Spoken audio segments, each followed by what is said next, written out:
Hey guys, tonight we're heading back, way, way back, to ancient Thebes, where the air shimmers with desert heat, the Nile slides by with lazy indifference, and the absolute worst thing that could happen to you today is someone losing track of your tunic in a temple laundry vault. You're surrounded by stone, linen, and the faint aroma of warm natron. Somewhere in the distance, someone's mumbling about a missing laundry list. And yes, that's about to be your entire night. This is not a thrilling saga of war and rebellion. This is about laundry. You probably won't survive this. So before you get comfortable, take a moment to like the video and subscribe, but only if you genuinely enjoy what I do here. And I'd love to know, where are you watching from and what time is it there? Drop it in the comments. Now dim the lights, maybe turn on a fan for that soft background hum, and let's ease into tonight's journey together. You step off the boat at Thebes, greeted by the rustling of linen and the slap of sandals against dusty stone. The city hums with ritual and heat. Scribes scurry under canopies, servants haul baskets balanced on calloused shoulders, and the scent of myrrh and wet reed rushes hangs heavy in the air. Your tunic clings to your back, sweat trickles down the spine. You're barely a moment into your arrival, and you already feel the weight of the desert. But you're not headed to a temple or a market. No. Your guide is leading you behind the great walls, past the columns, toward a place that most visitors never see. The laundry quarter, tucked behind the bustle of incense smoke and sacred chants, is a world of stained linen, cracked fingernails, and ledgers so dull they loop around into the territory of oddly mesmerizing. Here, in the shadow of gold-leafed statues, slaves and free workers alike scrub robes in large stone basins, feet braced, backs bent. The Nile may bless this city with life, but here it blesses it with water to rinse fish sauce out of a merchant's overrobe. You notice the organization first.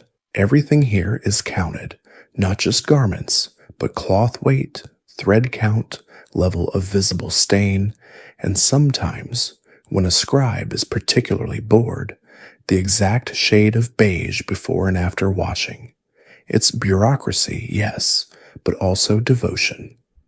Because to the Egyptians, cleanliness wasn't just practical, it was sacred. Linen, the favored cloth, is light and breathable, ideal for the climate but terribly prone to dust and sweat. And when you believe your soul's journey through the afterlife depends partly on whether your collar is crisp, you start taking laundry very seriously. A young apprentice greets you. He holds a reed stylus in one hand and a scroll in the other. 32 garments today, he says, as if this is the sort of fact that might one day save your life. His ink-stained fingers tap the edge of the papyrus. You glimpse columns and tick marks, rows upon rows of hieroglyphs denoting tunic types, priestly everyday, morning white, celebratory, gold-trimmed. He walks you past the drying lines, rows and rows of fluttering linen that catch the wind like pale flags of minor victories. Nearby, a team of women slap tunics against stones, rinse them in water, treated with natron, a mineral salt, and then soak them in a vat darkened by the accumulated memory of hundreds of robes that have seen both life and embalming rites. Historians still argue whether the sheer scale of ancient laundry work was sustained by the state or handled through temple economies. What's certain is that it wasn't just personal hygiene. This was a full administrative system with titles like washer of the god's linen or supervisor of the sacred soak. You lean down and dip your fingers into the water, It's tepid, thick with lye and herbs. Beside you, a child tosses in a belt cloth, chanting a song under her breath about not angering the water spirits with sloppy knots. She tightens the cord with practiced fingers. This might be her 5th wash today, or her 50th. She barely looks up. And that's the thing, there's rhythm to this world. The scrub, the rinse, the slap against rock. It's almost meditative. You can feel your own pulse slowing just watching them work. Each garment is a task, each list a poem of obligation. Occasionally, a supervisor will walk through, checking items against a scroll, humming to himself. If something is missing, an armband, a festival sash, a note is made in red ink. Red is for problems. Red means someone's about to get asked awkward questions. You find yourself oddly drawn to the lists themselves, long scrolls with faint creases where they've been rolled and unrolled 100 times. They're not dramatic. They don't tell of kings or floods or wars, but they're intimate. They whisper of someone's shirt, someone's temple shift, someone's hand-me-down robe that's been patched 12 times and still gets folded with care. And that's the heart of it. These lists, the ancient Egyptian laundry lists, aren't just records. They're quiet testaments to daily life, to the kind of labor that doesn't make it into epic poetry, but keeps the world from falling apart. You rest on a low stone step, the murmur of the workers lulling you. A breeze lifts the corner of a drying tunic, brushing your cheek like a gesture from someone long dead, but still concerned. You've worn that collar too many days in a row. The sun dips lower, the shadows lengthen, but the list continues. You linger near the drying lines, watching linen sway like ancient flags of bureaucracy. The breeze off the Nile carries just enough moisture to keep things cool, just enough silt to remind you where it came from. It brings with it a sound, too, soft splashes, chatter, and laughter drifting in from the riverbank. You wander down, following the noise past date palms and lazy cats sprawled on sun-warmed stones. At the river's edge, you find them, the washerfolk, dozens of them ankle-deep in the water, garments piled beside them, voices rising in easy rhythms as they work. This is where laundry gets personal. A young man steps forward, wringing out a length of tunic so fine you can see the sunlight through it. Temple robe, he tells you, for the incense bearers. Gets smoky every time. He shakes it out with practiced flair and lays it on a flat, sun-warmed rock. At least it's not fish guts this time, he adds with a grin. You scan the shoreline. There's a system here, unspoken but precise. Colored ribbons tied to bundles. Clay tags etched with family or temple markings. A small pile of stones laid beside each washer. These aren't for counting items, but for claiming space. Nobody wants to rinse their cousin's funeral wrap next to someone's workday loincloth, especially not if they're both going to the same feast later. The water swirls with natron and lie, but also gossip. A woman scrubs at a stubborn wine stain and murmurs something about a priest who was seen leaving the granary after dark. Someone else chimes in with a story about a lost sash found 3 months later under a nobleman's bed. You try not to ask questions. One man gestures toward the upriver section where the high linen is done, garments belonging to nobles, scribes, or temple elites. Cleaner water up there, he says. Fewer fish, fewer stories. He doesn't sound impressed. You glance downriver. That's where the real chaos lives. Undergarments, work robes, cleaning cloths, and things so stained they've developed personalities. There's a woman trying to bleach a tunic that's clearly lost several arguments with a cooking fire. She slaps it against a rock with theatrical flair. I told him not to wear it to the feast, she mutters, but does he listen? Historians still argue whether these riverbank washers were paid temple workers, independent contractors, or part of a caste-like trade class. What's obvious here is that they're respected in a strange way, not praised, not honored, but definitely relied upon. If they don't work, the temples don't gleam, the priests don't look sacred, and the scribes start to smell like last week's lentils. The tools are simple, flat stones, clay bowls of lye made from ash and water, bundles of rushes used as scrubbers. Some use their feet to stomp the cloth clean.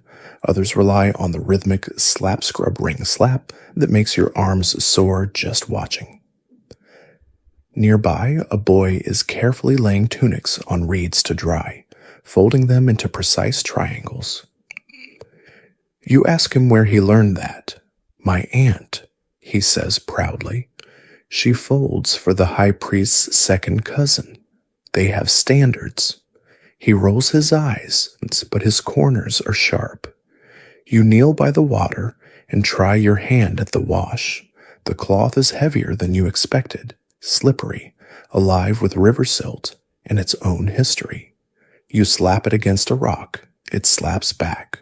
Respect earned. The woman beside you laughs softly. You'll get it, or the linen will give up. A crocodile watches from downstream, half submerged, thoroughly unimpressed. No one panics. No one seems to notice. You begin to suspect he's irregular. So overhead, herons circle. A baby wails somewhere under a palm, and the sound of soaked linen slapping against stone continues, slow and steady, like a heartbeat beneath the hum of the city. It's mesmerizing. Laundry here isn't a task. It's a rhythm, a ritual, a strangely comforting reminder that even in a world of tombs and temples and gods painted in gold leaf, someone still has to wash the tunics. A scribe passes by, waving a scroll. He's here to collect, not clothes, but numbers, inventory. He counts bundles, makes marks, sniffs a sample or two with exaggerated distaste, and moves on. Bureaucracy never sleeps, not even by the river. You sit back in the shade and watch as the washerfolk finish for the day. Wet cloths are draped, clean robes bundled, gossip carefully folded into the next breath. The sun leans westward. The river slows.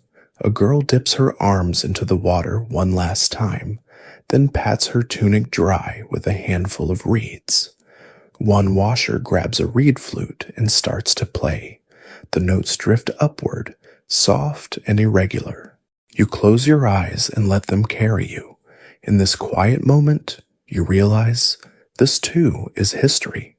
Not kings or battles, but a sun-warmed rock, a wet sleeve, a song sung while scrubbing someone else's dignity clean. And even now, you can't help but think, somewhere in a temple vault, a scribe is writing it all down. You stretch your legs beside the Nile, the sun now draping its final light across the surface like melted gold. Laundry's been hung, gossip's been aired, and the washerfolk have mostly wandered off in pairs or humming solitude. But a few linger, squatting beside darkened jars, stirring something that looks more like potion than detergent. You wander closer, crouch down, and catch the sharp tang of natron in the air. No soap bubbles here, no foaming lavender sprays or lemon-scented anything. Ancient Egyptian cleaning was a gritty alchemical ritual involving powders, ashes, and a shocking amount of elbow grease. One woman stirs a slurry in a shallow bowl, her hands white with residue. Natron and water, she says without looking up. Good for blood, sweat, wine, fish sauce. She lifts a cloth from the mix and slaps it against a rock. Less good for curses, but we still try. Natron, a naturally occurring soda ash, was mined from dry lake beds and used for just about everything: mummification, tooth cleaning, deodorant, and of course, laundry. You pick up a handful, it's gritty and chalky with a faint sting on the skin. In the wrong hands, it could exfoliate you into a completely different person. Not everyone uses pure natron, though. You see other bowls, some darker, some frothy. A man walks past carrying a chunk of something crumbly in a linen pouch. Goat fat soapstone, he says, grinning. Trade from the Delta. Makes your tunic smell like regret and rosemary. Some washerfolk have preferences. Special brews passed down from an elder. A secret ratio of ash, clay, and citrusy herbs. One woman claims hers includes a bit of sour beer and mashed figs. For softness, she insists, and luck. Historians still debate whether laundry mixtures were standardized or individualized. Some temple records include detailed recipes, down to how many days the lye should be left to settle under the moonlight. Others seem more like vague suggestions, as if the scribe gave up halfway and decided the gods would sort it out. A young boy proudly shows you his own concoction, a paste made from powdered natron, crushed mint, and something that smells suspiciously like onion. You try not to react. It's for festival tunics, he explains. Makes them crisp. You nod bravely. As night begins to blanket the city, someone lights a small lamp and places it beside a row of vats. They're cooling now, the evening air thick with the scent of soda and scrubbed cloth. You help stir one of the mixtures, the surface swirling like a slow whirlpool, and you feel oddly soothed. The washer next to you hums a lullaby while folding a sash. She explains how some families keep their own blend of cleansing agents, carefully measured, sealed in jars, and passed down with as much reverence as a family recipe. We don't bake, she says, we rinse. You chuckle, but it's true. Here, laundry is inheritance. Craft, something more than drudgery. You begin to see it in the way they handle the garments, not as disposable fabric, but as items to be coaxed back to life. Nearby, a man dabs a tunic with a ball of clay soaked in vinegar and lemon balm. Ink stain, he mutters, from a scribe who leaned too far. He pats it dry, then folds it gently into a triangular pouch. Still wearable, he declares, satisfied. One woman boils her mixture over a small brazier, dropping in strips of bark and wildflowers. This one's for funerary robes, she says. They need to smell like nothing, just absence. Gosor, you sit back and sip from a gourd filled with barley tea, watching the swirl of lye and ash and flower bits dance across the vat's surface. Somewhere in this humble sludge is a miracle. The power to undo time, or at least last week's goat stew. A girl plucks a cloth from the liquid and holds it up to the firelight. It gleams, faintly silver, like moonlight caught in linen. She grins and places it on a drying line, each corner weighted with a small polished stone. It flutters gently, already clean, already history. You trail your fingers along the jar rims, feeling the slight variations in glaze and shape. One is notched with tally marks, probably a measure of successful batches. Another is scratched with hieroglyphs you can't read, but suspect translate loosely to, "Don't touch mine." Even in this quiet corner of the night, where the laundry gods surely nap, someone is still folding, still rinsing, still watching the bubbles, or the lack thereof. The labor never really ends. It just softens. You stand, shoulders heavy with heat and lye, and glance one last time at the rows of vats. They look like spellwork, or dreams, or both. And with the scent of natron still clinging to your fingers, You step softly back into the sleeping city. You pass beneath a canopy of linen fluttering in the warm night air, and your feet find the stone path leading toward the temple compound. Not one of the grand ones, with gilded doors and towering statues, but a quiet, humming hive of activity tucked respectfully behind the sacred court. Here, the air smells of oil, ink, and just a hint of recently washed socks, because tonight you're going to learn who washes the God King's underwear. The guard outside barely glances your way. He's too busy watching two temple servants balance a wide wicker basket between them. Its contents tightly rolled bundles of cloth, some pristine, others still a bit stained around the edges. You follow silently as they step through a side corridor and into the royal laundry room. Not many people talk about this place. It's not glamorous. There are no murals, no gold, just rows of drying racks, stacks of labeled cloth, and a tall scroll cabinet covered in wax seals. But the tension here, palpable. This isn't just laundry. This is Pharaoh's laundry. The garments worn by the God King are more than clothing. They're symbols, sacred extensions of his divine presence. His headcloth, his pleated kilt, his undertunic, all purified daily. Not because he gets especially sweaty, but because ritual demands it. The linen must be ritually clean to ensure his body, his soul, and his public image stay properly aligned with Ma'at, the divine order of the universe. No pressure. You watch as a man unfolds a shimmering white robe using only the tips of his fingers. His hands never fully grasp the cloth, as if afraid the oils from his skin will offend the linen's sensibilities. The robe is immediately refolded and placed into a cedarwood box lined with salt-dried papyrus. You lean in, it smells faintly of myrrh, with maybe the smallest dash of fear. Nearby, a small team of attendants is sorting cloth into categories, worn but unsoiled, lightly perspired, ceremonially stained. Yes, that's a real thing. One priest explains that sometimes Pharaoh must appear in rituals that involve contact with sacred substances, wine, oils, even blood of sacrificed animals. The robes from these ceremonies are handled like half mystical, half radioactive artifacts. Special lists are made.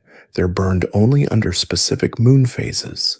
A young launderer, clearly new, holds up a pair of undertunics and hesitates. Every day or festival, she whispers. Her supervisor gives them one look and replies, "Festival? That's cinnamon oil. He only wears that when dancing is involved." You wonder what kind of festival requires cinnamon-scented underwear, but decide to save that thought for later.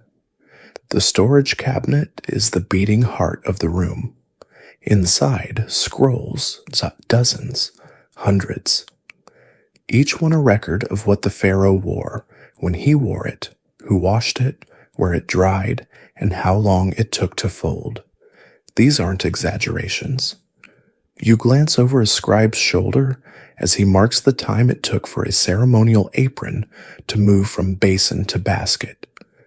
6 hours, he mumbles, and it still smelled like onions.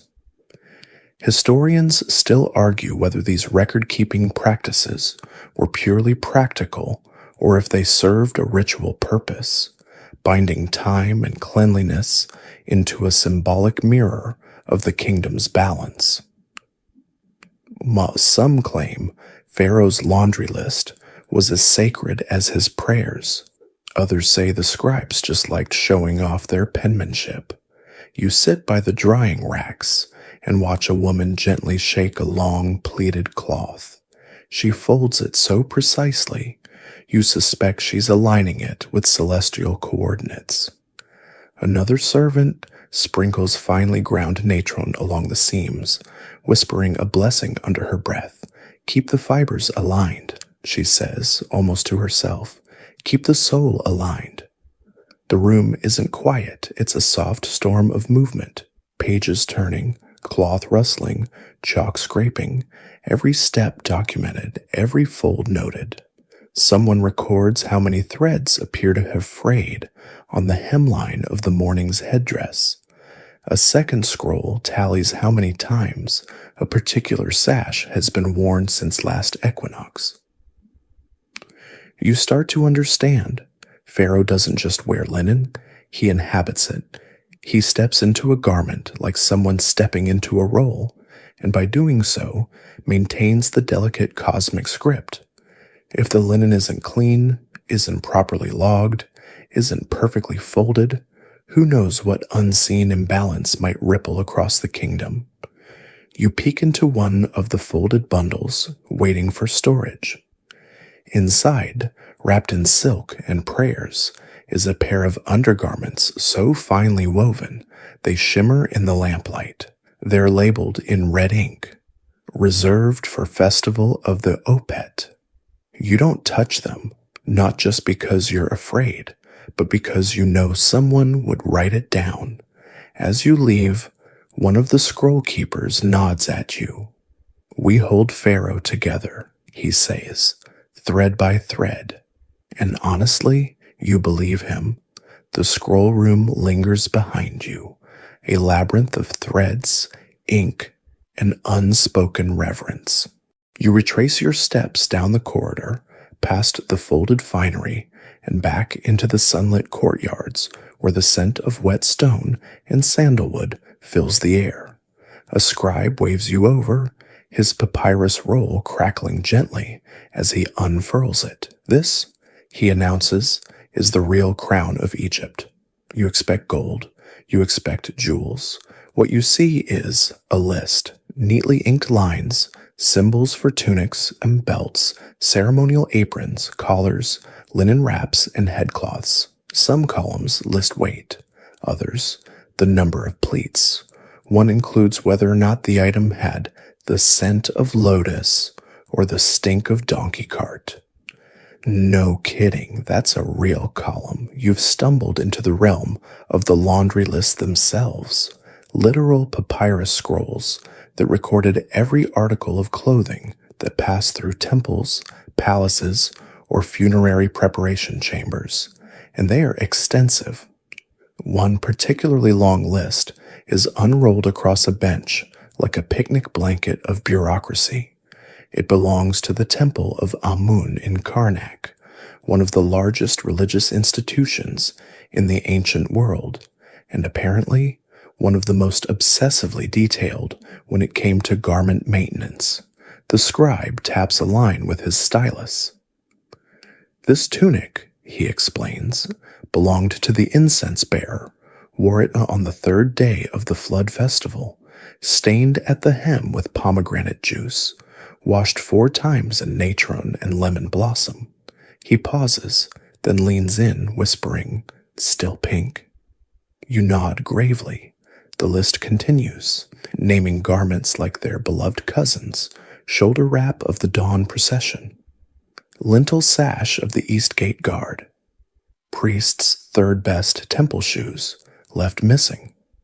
Each entry includes notes, some formal, others surprisingly personal. One robe was flagged as rumpled on arrival, another marked overly scented, discuss with wearer.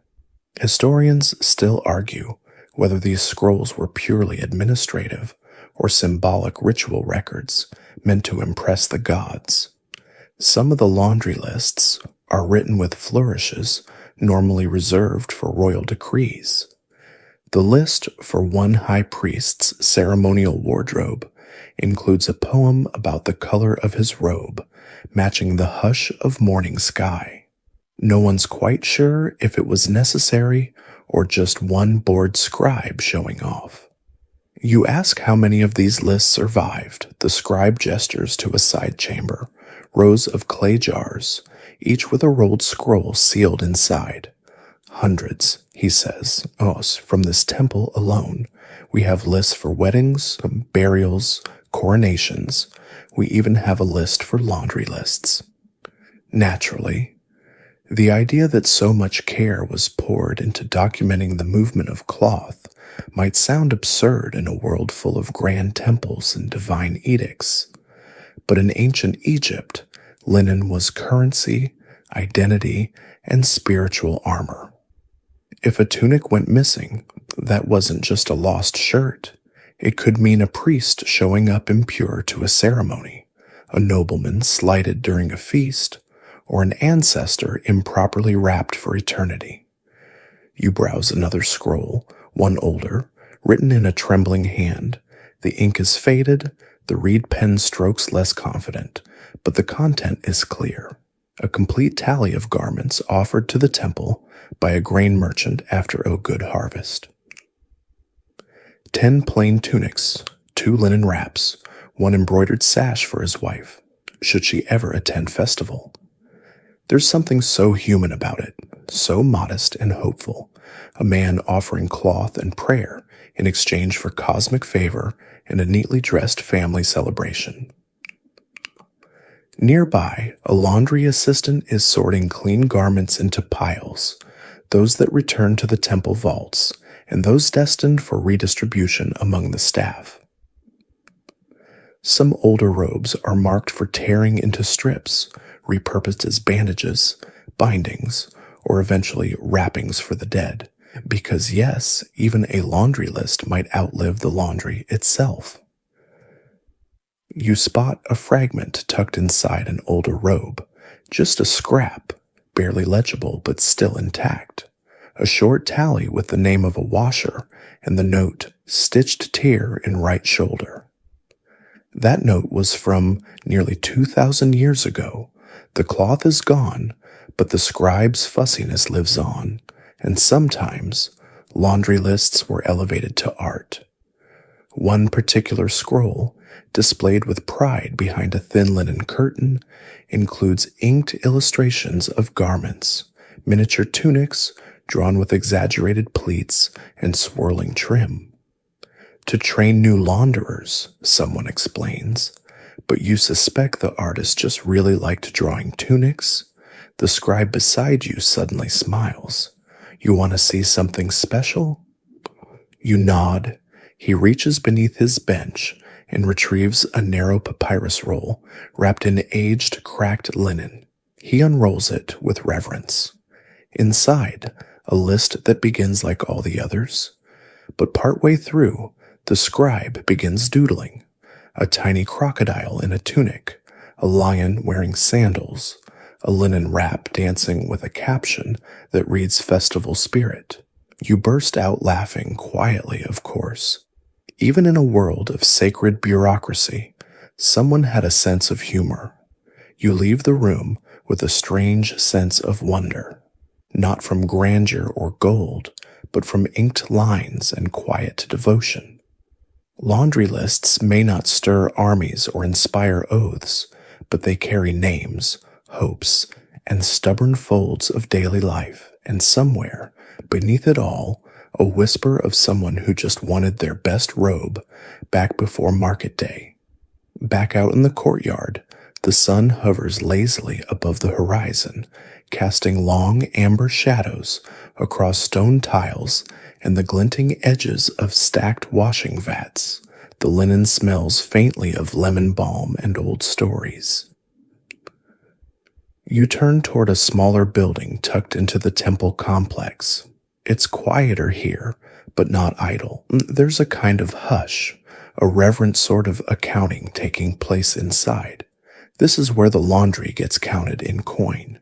You duck your head under the low lintel and step into the cool interior. Before you, rows of baskets and jars line the walls, each filled with carefully folded garments, cloth bolts, or spools of flax.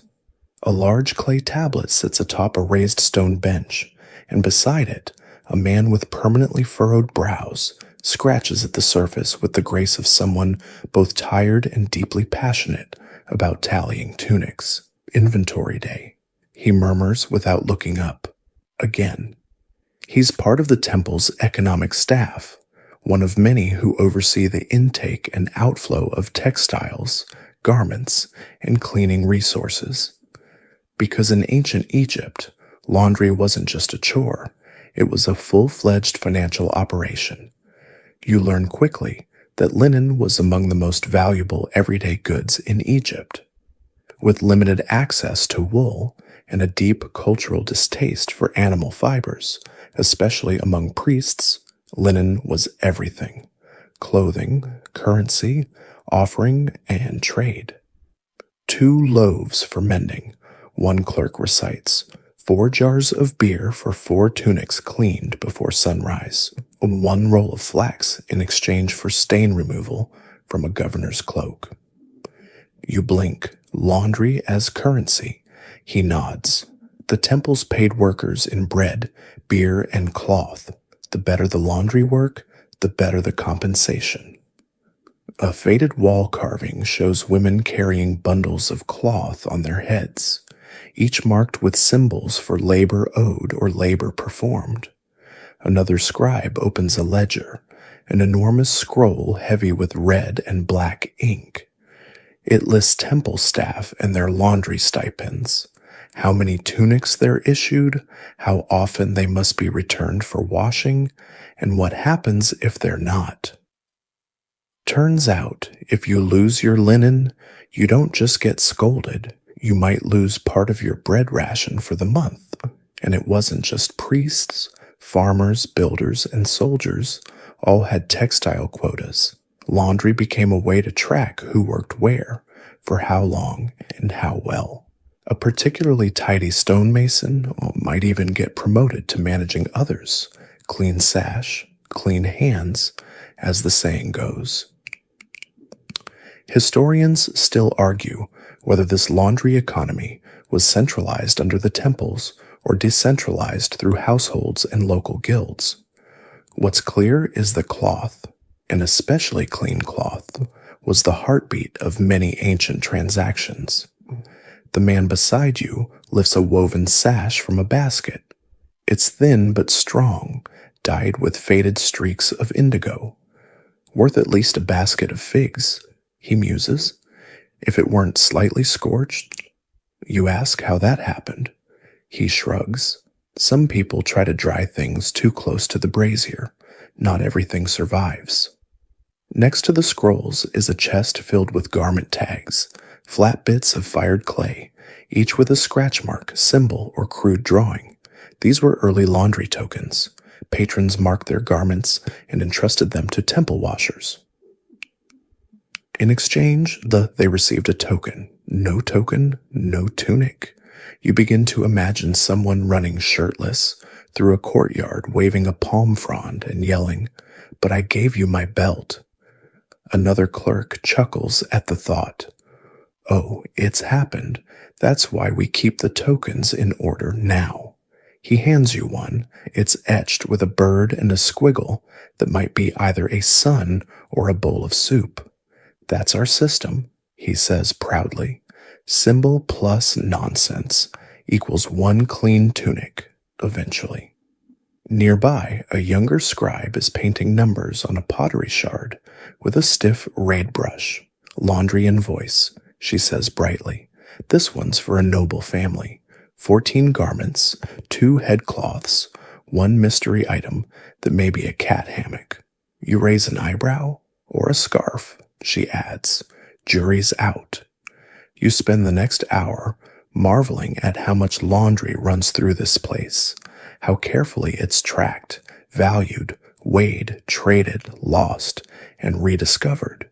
This is the economy of thread, and everyone's in on it, from the high priest in his starched kilt to the humble washer folding someone else's dignity under a palm roof. One of the clerks shares a joke as he seals a jar of tokens. What did the pharaoh say when he lost his laundry list? You shrug. He said, heads will be scrubbed. The other scribes groan. Apparently, it's an old joke. You exit the office into the warm dusk, the fading sun spilling over rose-tree cloth like ancient banners of bureaucracy and bleach. And as you walk past the laundry tokens, hanging on cords, Each swinging gently in the wind, you begin to appreciate the true weight of linen, not just as fabric, but as promise, as proof, as an ancient starched receipt that someone somewhere did their part to keep the world a little more balanced. You wander into a courtyard that smells faintly of incense, boiled herbs, and the crisp tang of sun-warmed linen. The temple walls here are taller, their shadows longer, cast across a series of low, interconnected rooms. You pass under a sandstone arch and pause. To your left is an altar. To your right, a steaming basin of wash water.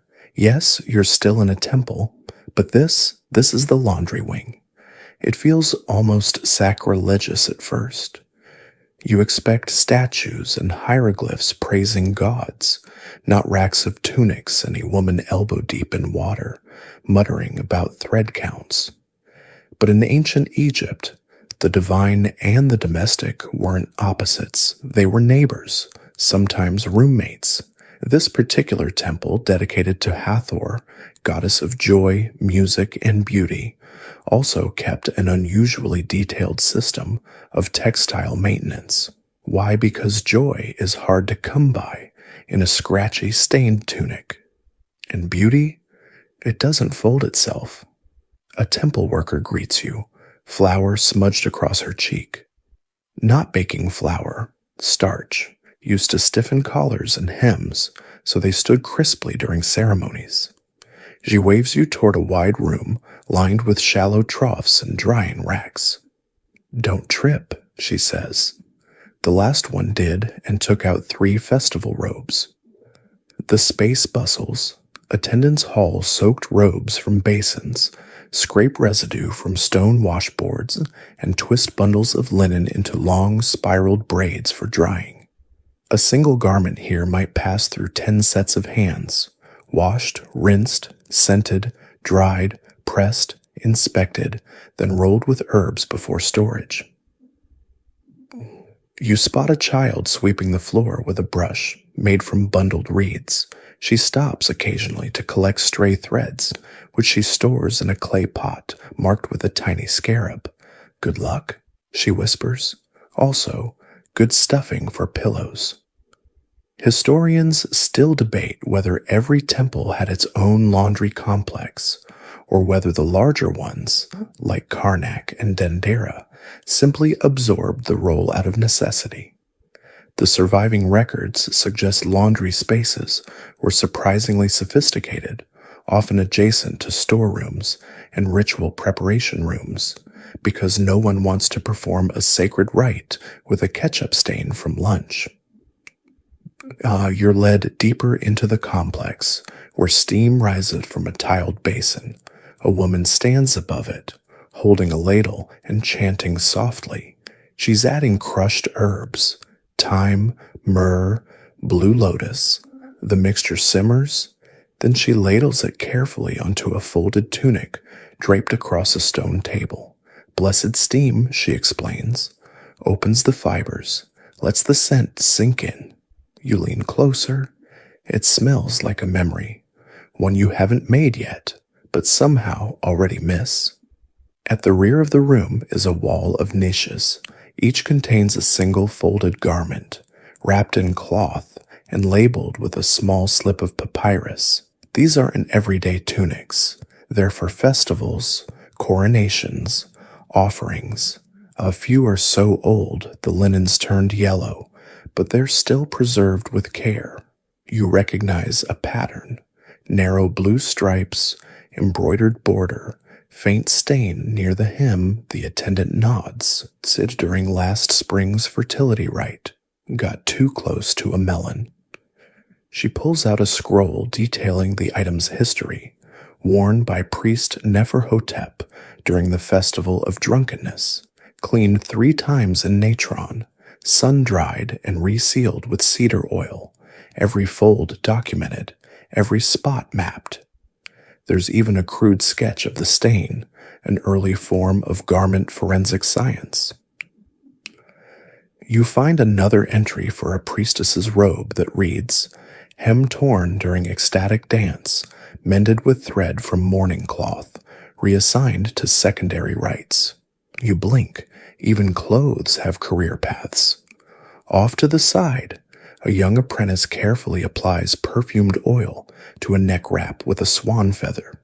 "This is the pharaoh's backup piece," she whispers. "His neck sweats more than the sun gods would prefer."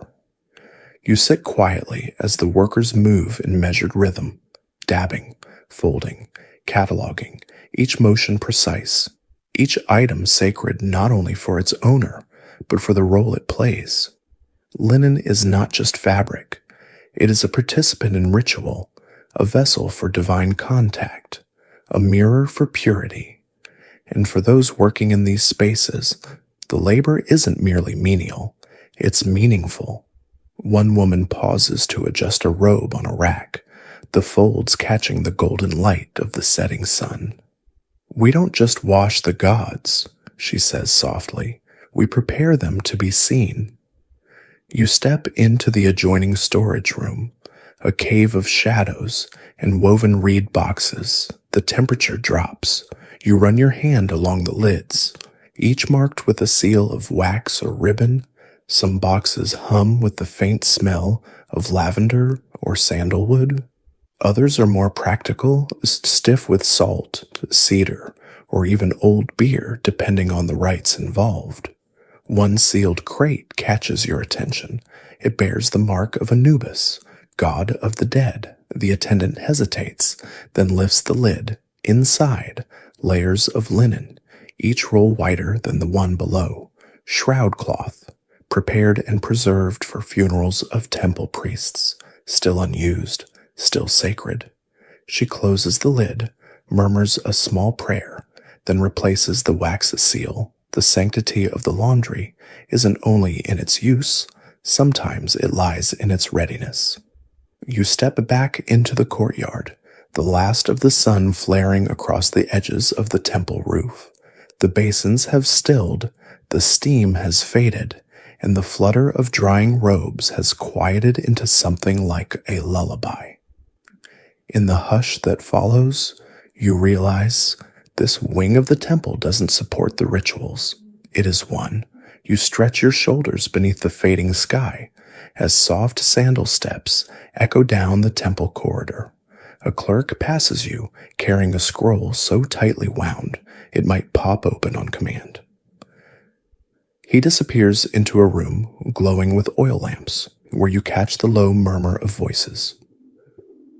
Curious, you drift toward the doorway. Inside, a scribe dips his stylus in ink and nods as another man recites from memory. 3 ceremonial aprons, 6 festival sashes, 1 tunic with green embroidery. Note, repaired. The scribe makes neat marks, the papyrus hissing gently under the ink. You realize you're watching the compilation of an official laundry list. But this is no ordinary inventory. This is a political document. As strange as it sounds, laundry lists in ancient Egypt weren't just clerical footnotes. They were statements of power, responsibility, and sometimes petty revenge. You take a seat in the corner, careful not to knock over a stack of laundered cuffs. The scribe continues his tally, eyes narrowed with the kind of intensity usually reserved for military briefings or bread rations. A slip here, and someone might be accused of corruption, or worse, of letting the sacred collar get wrinkled. A second man enters, unrolling a rival list. He clears his throat and points to a line. "Your last list claimed 8 clean sashes. I count 7. The room stills. A collective breath is held, and just like that, you're in the middle of a laundry list standoff. You learn that these documents could and did serve as evidence in disputes between temple officials, noble families, and even rival priesthoods. If a festival garment went missing, or a kilt appeared looking suspiciously familiar at a wedding 2 nomes over, there was no Instagram to call it out, just a list, signed, sealed, and full of implications. Historians still argue whether such lists were binding legal documents or more like formal gossip with better handwriting, but several recovered scrolls contain annotations like returned with hem unwashed, suspected negligence, and garment reclassified after bloodstain deemed ceremonial. You don't even want to imagine that staff meeting. You wander further into the chamber. One corner is stacked with older lists, scrolls bound with string, some crumbling at the edges. You pick one at random and unfurl it gently. The handwriting is ornate, almost performative. It begins with a list of items, but halfway down it transforms into a veiled insult. Tunic for the high attendant, frayed despite recent assignment, evidence of improper care or inadequate discipline. You raise an eyebrow. A clerk nearby shrugs. He wrote it for the record, but really, he hated the guy. Laundry became language. Inclusion on a list could confirm one's status. Exclusion could be a social slight. Lists noted not just the cloth, but the order in which garments were washed or worn. If your sash was listed first, it wasn't by accident. It was by hierarchy. One scroll has an entire column marked unfit for ceremonial use, with notes ranging from smelled of fish to pleats disrespected by haste. Yes, apparently it's possible to offend a tunic through folding. You watch as the scribes debate the phrasing of a particularly contentious entry. One prefers light damage to collar. Another wants collar distress consistent with misuse. A third simply writes questionable collar, and everyone nods. The list wins again. Outside the chamber, a young man leans against the wall with a rolled scroll clutched to his chest. You ask what it is. My first full list, he says proudly. Garments from the month of Sothis Templeside. His eyes shine like he's just passed a major exam. You ask if it's accurate. He glances around, lowers his voice. One sash might not be mine, but I needed an even number. He grins sheepishly. You grin back. You learn that sometimes entire garments disappeared, and when that happened, a replacement item was noted with a footnote, stitched in silence, borrowed in good faith, or, your favorite so far, obtained through priestly discretion. You step back into the fading light, the echo of ink and egos behind you. The world outside feels different now. Those lists, so dry on the surface, are pulsing with personality. Every line is a ripple, every column a political wink. And in a society where linen spoke louder than most voices, the laundry list wasn't background noise. It was power. The temple walls seem to lean in as dusk deepens, drawing you toward a smaller chamber tucked between two long colonnades. It's cooler here, quiet except for the gentle scratch of stylus against papyrus and the soft sigh of someone very, very bored. You peek around the doorway and find a young man hunched over a reed desk. His hair is carefully oiled but slightly askew, his tunic respectable but smudged with ink. His name, you're told, is Menwi, a low-level temple scribe with a singular task, to track laundry. All of it. Forever. You ease into the room, careful not to step on any scrolls. They're everywhere, propped in baskets, rolled under benches, stacked on makeshift shelves. One is serving as a coaster for a cup of barley tea. Another appears to be doubling as a fan. Menwi sighs, dips his stylus, and begins writing again. Tunic, midweight, double-pleated, assigned to runner of offerings, returned with grass stain, repair pending. This is his life. Tunics in, tunics out, belts counted, sashes tallied, all logged with relentless precision. He doesn't even glance up when he adds, hemline slightly chewed, suspected mouse involvement. You ask if he ever writes anything else.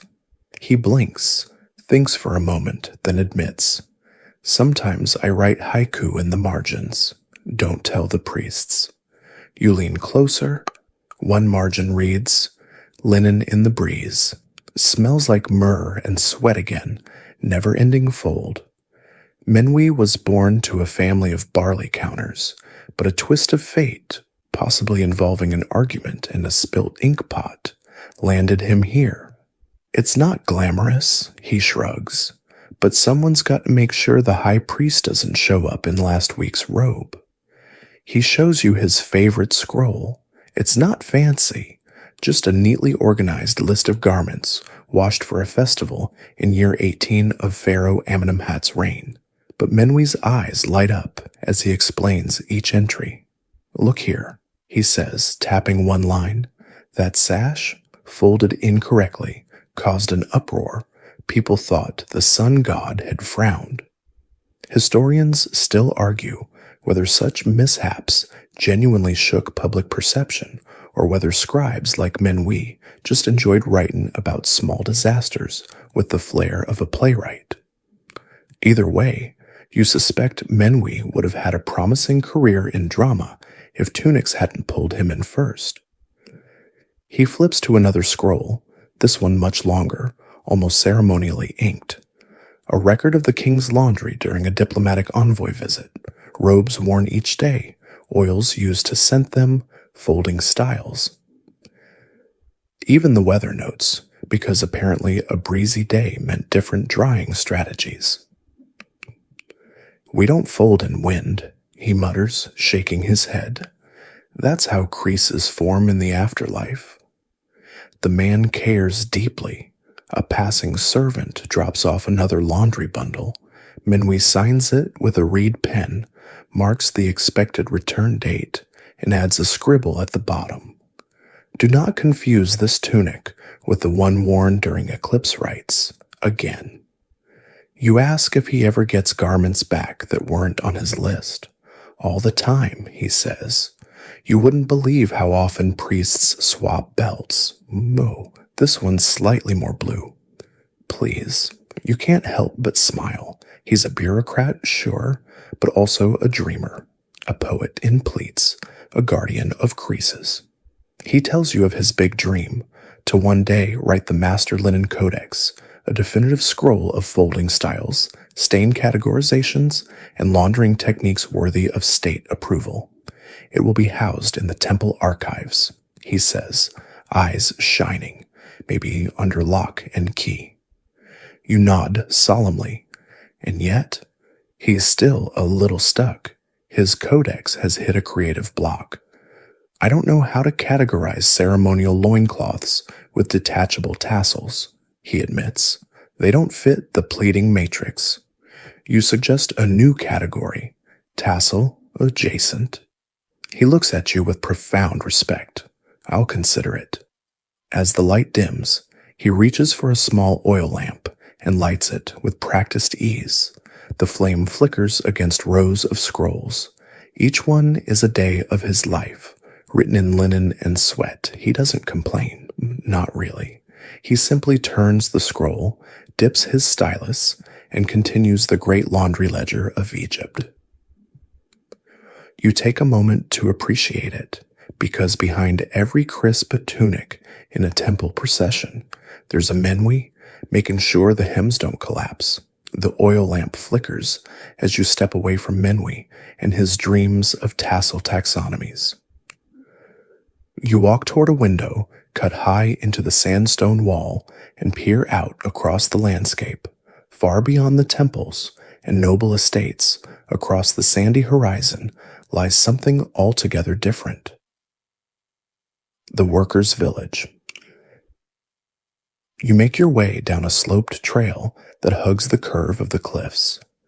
The limestone underfoot is smooth from generations of sandals, and the breeze carries the earthy smell of sweat, roasted lentils, and yes, damp laundry. Welcome to the real heart of laundry culture, the pyramid-side wash days. This village supports the tomb builders, Stonemasons, painters, sculptors, and all the vital hands behind the monuments tourists will one day photograph through phone screens. These people work hard in dust, heat, and never quite enough shade, and as a result, they have a lot of dirty clothes. You step into the village square where a makeshift washing station sits at its center. No natron here, no fine perfumes, just wide clay basins, beaten water jars, bundles of rushes, and, most notably, people. Two women haul a particularly large kilt between them, groaning under its damp weight. One mutters, "Next time he wants to carve sandstone in this thing, he can wash it himself." The other smirks, "Sure, right after he learns how not to sit in wet plaster." You can't help but laugh quietly. Laundry here is less sacred and more survival. You find a chart scratched onto a mud brick wall, a weekly wash rota. Each family gets a time slot, and the rotations are sacred. Miss your slot, and your tunics might have to wait until next week. Or worse, get mixed up with the blacksmith's sweat cloths. No one recovers from that. You watch as a child carefully brushes dust off his father's headcloth using a small twig broom. He folds it 3 times, then places a pebble to top to keep it from blowing away.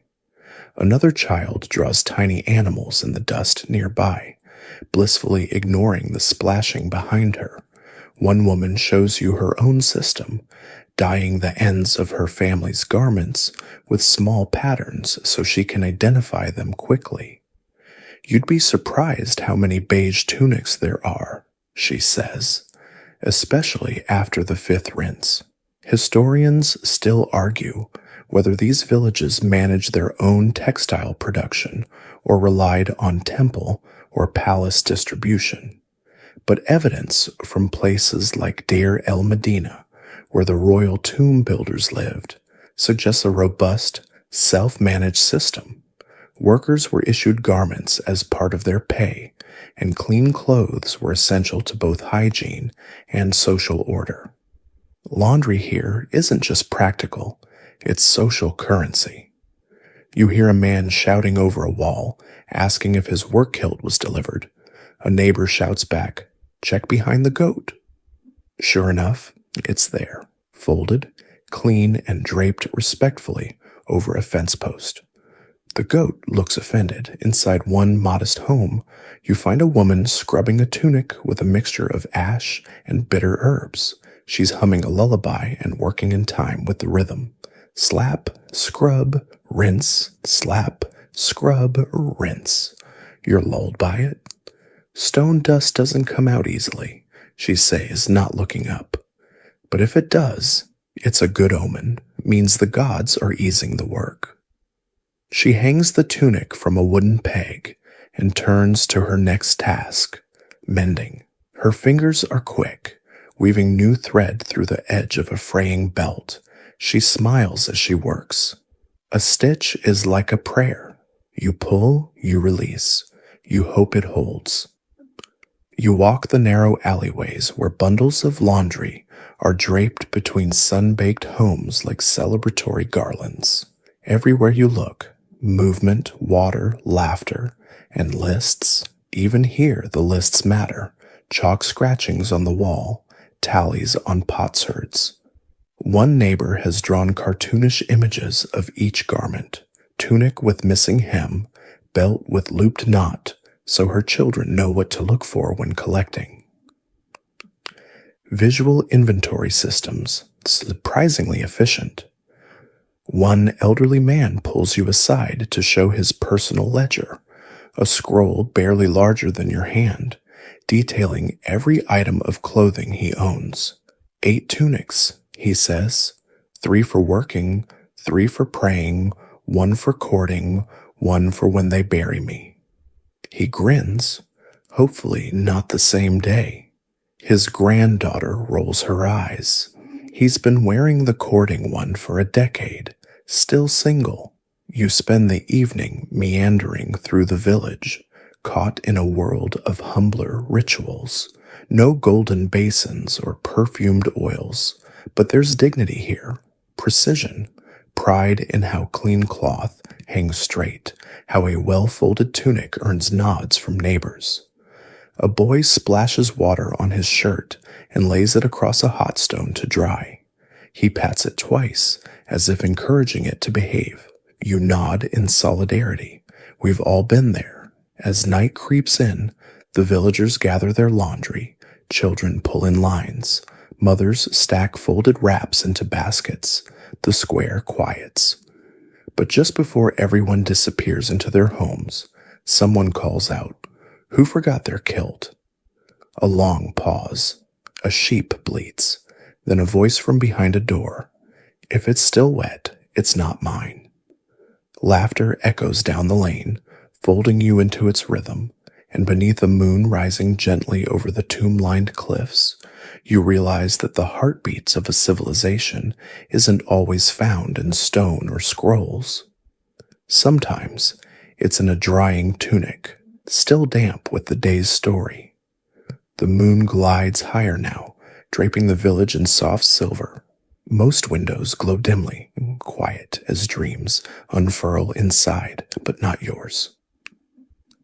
You're still walking, drawn, maybe, by that gentle pull of linen in the breeze, or the flicker of a torch beyond the ridge. You follow a narrow trail past scrub brush and sleeping goats. The path leads uphill, not toward the temples or palaces, but toward the necropolis, a place for the dead, and oddly enough, their laundry. A lone figure waits by a stone platform, half hidden in shadow. He's old, but his hands are steady, spreading a long stretch of fine linen across the surface. The cloth glows in the moonlight, so white it almost seems to float.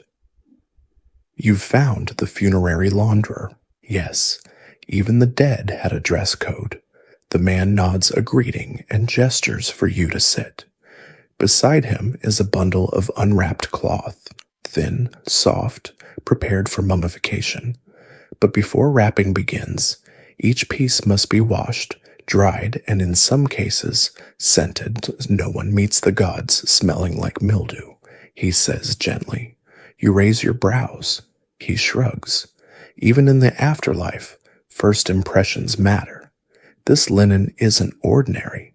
It's woven tighter, lighter, often new, sometimes recycled from temple garments that aged out of service. The man shows you a strip with faint traces of embroidery, once part of a priest's robe, now repurposed for eternal rest.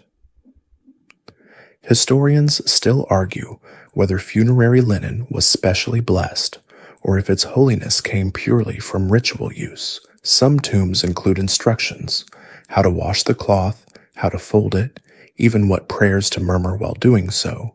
Others are silent, as though the action itself spoke loud enough. You help him smooth a bandage strip between two polished stones. It's meticulous work. Each wrinkle matters, not because the dead will mind, but because the living do. He tells you of a family who sent double sets of funerary wraps, one to use and one to be stored as backup. Just in case, they said. He doesn't say what for.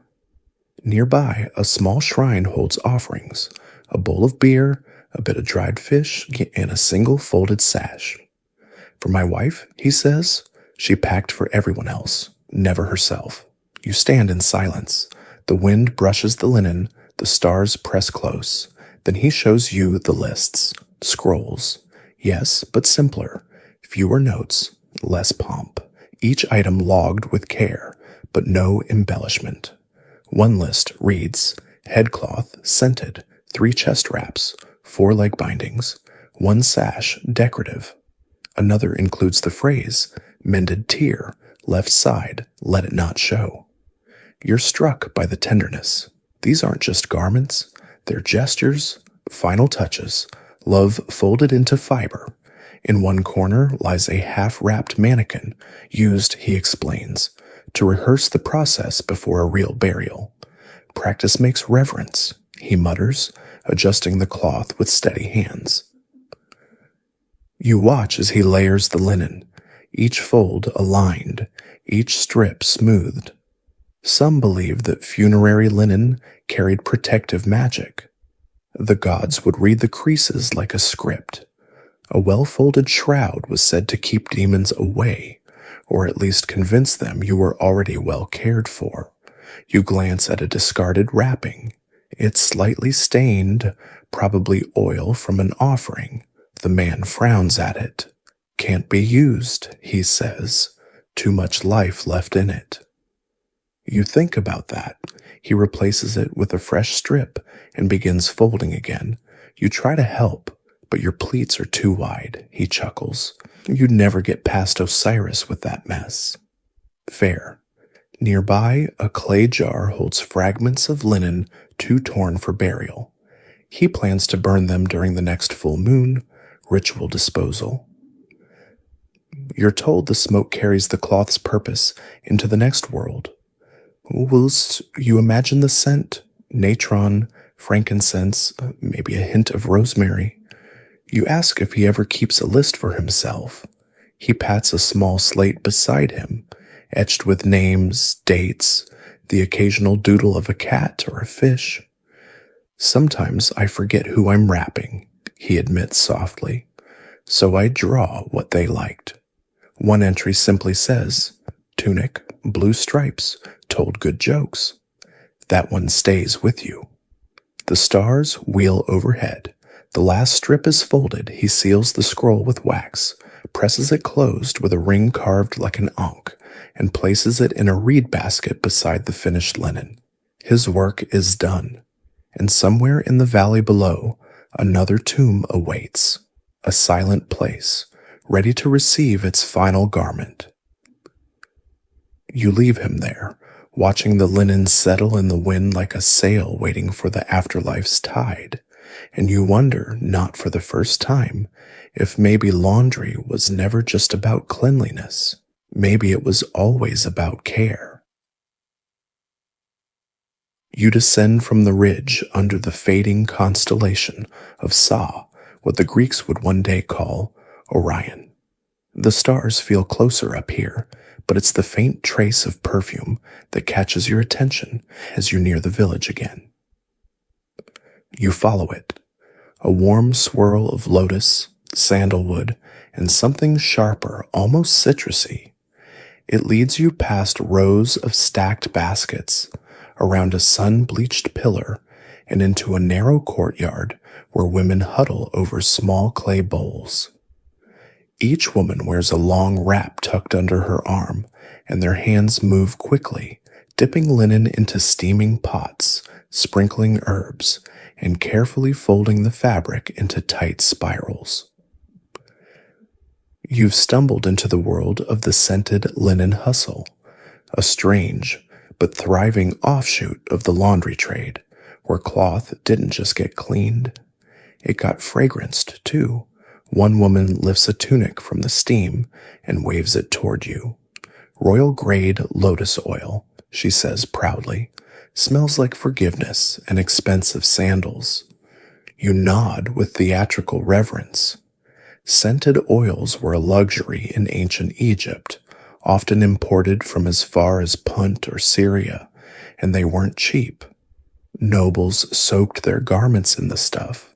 Priests needed it for purification. Even merchants and scribes occasionally splurged for festival days, and where there was a demand, there was always a market. This group, you quickly realize, is part of an informal network. Temple attendants, servants, even widows, who added perfuming services to their laundering routines. Extra coin, one woman says, ladling warm, myrrh-infused water over a folded headcloth. Sometimes we just pretend it's scented. That's cinnamon bark boiled with optimism. Another hands you a sash to sniff. It's subtle, sweet, calming. That one's for a palace guard, she says. He wants to smell intimidating and approachable. Historians still argue whether perfumed laundry was seen as status, hygiene, or ritual necessity.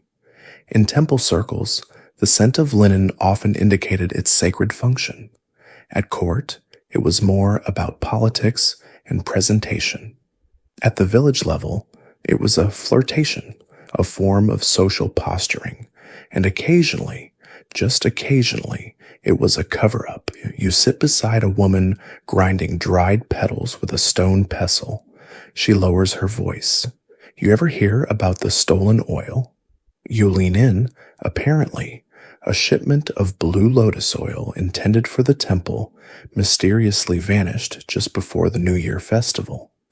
3 days later, half the nobles in town showed up to the celebration, reeking of divine breeze, a fragrance only sold by one very smug widow 2 blocks from the temple gates. No proof, of course, but her laundry line had never smelled so persuasive. You ask if they ever get in trouble. A younger woman shrugs, only if the scrolls catch on. She gestures to a clay tablet etched with simple laundry markings, symbols for the item, owner, and scent grade. If the records stay vague, she says, we're fine. If they get detailed, we're doomed. It's a delicate game, laundering with just enough precision to pass temple inspections, but with enough freedom to stash away a little scented oil here, a fragrant wrap there. Sometimes a robe comes back smelling slightly too nice, and no one asks questions. Other times, they very much do. You meet one perfumer who moonlights as a matchmaker. You send the right scent. You send the right message, she says, carefully sprinkling rosewater on a pleated sash. This one says, I can provide stability and cinnamon. She winks. Another woman hands you a tunic, rolled like a scroll, tied with a reed ribbon. Try it, she offers. You'll dream better. You hold it close. It smells like childhood stories, warm sun, and possibly honey. You start to feel drowsy already. Some even combine fragrances with charms, threads tied in certain ways, herbal sachets sewn into hems, protective symbols dabbed in invisible ink made from crushed garlic and salt water. Keeps the bad spirits out, one whispers, and the bad in-laws. It's part scent, part sorcery, part very shrewd business. One scroll you glimpse includes a pricing chart. Plain wash, 1 loaf of bread. Washed and scented, 2 loaves or a small jar of beer. Festival special, cleansing, drying, folding, and moonlight fragrance treatment. 3 loaves and 1 good rumor. You chuckle. The entrepreneurial spirit is alive and steaming. A girl no older than 10 demonstrates how to fold a tunic so the scent is trapped in the pleats. Fold from the inside out, she says, like hiding a secret. Her hands are quick, sure. This art isn't taught in schools. It's learned on laundry stones, beside pots of oil, whispered under breath, and passed from calloused hand to calloused hand. One woman wraps a headcloth around your shoulders. There, she says, patting it softly. You smell like someone who knows where they're going. You don't correct her. Night deepens, and the last of the oil is sealed into tiny jars. The laundry is folded and wrapped with fragrant reeds. Scrolls are stored, nothing flashy, no grand temple vaults, just baskets beneath beds, notes tucked into pots, and the quiet thrill of garments that carry a little extra magic. As you walk away, the wind shifts, and you catch a final whiff of something you can't quite name. Something warm, something healing, and maybe, just maybe, a little mischievous. You wake to the rhythmic tap of reed sandals and the whisper of linen catching the breeze. The scent of lotus still clings faintly to your tunic from last night's escapade with the perfumers, and for a moment, you feel almost royal. But today, you're chasing a quieter mystery, not a scandal, not a theft, Just the age-old enemy of all well-dressed people, living or dead, wrinkles. You follow the sound of patient grumbling to the edge of the temple's outer courtyard, where an elderly man is shaking a piece of linen like it just insulted him. Fold, unfold, shake, smooth, mutter. He's part washer, part philosopher, and fully committed to a craft that has been mostly thankless for millennia, keeping Egyptian linen crisp in a world without irons. You sit beside him as he sighs dramatically and lays the cloth across a sun-warmed stone. The key, he begins, is weight, not heat. You let the sun and the stone do the work, but you must fold with intent. He leans closer. If you fold it angry, it stays angry. You try not to giggle. You quickly learn that ancient Egyptians had a whole system of folding, often geometric, always deliberate. A common method involves folding garments into rectangles no wider than a reed mat, then stacking them in alternating directions to avoid permanent creases. Wealthier households placed stones or ceramic weights atop folds to press the linen flat. One clever scribe once used a flattened scroll to do the same. 2 birds, 1 scroll. There's even evidence that temples assigned specific folding techniques to certain garments. A high priest's robe might be folded in fourths, collar first, while the musician's wrap was rolled from hem to shoulder, not for function, but for symbolism. Historians still argue whether these techniques were merely practical or part of a larger visual language. Creases indicating rank, folds mirroring cosmological beliefs. One scroll details a robe folded to resemble the horizon line at sunrise, though that could also just be a poetic way of saying kind of uneven. Today, you get a hands-on lesson. The old man hands you a linen sash, you fold it once, then again, he winces. That's how you fold a goat's blanket, not a festival sash. You try again, still wrong. He sighs, but his eyes twinkle. Better, still cursed, but better. And then he shows you his prized invention, a folding frame.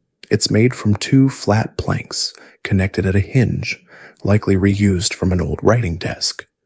He lays the cloth inside, folds it once through the gap, then presses the edges with 2 flat stones wrapped in damp cloth. Leave it in the shade for an hour, he says.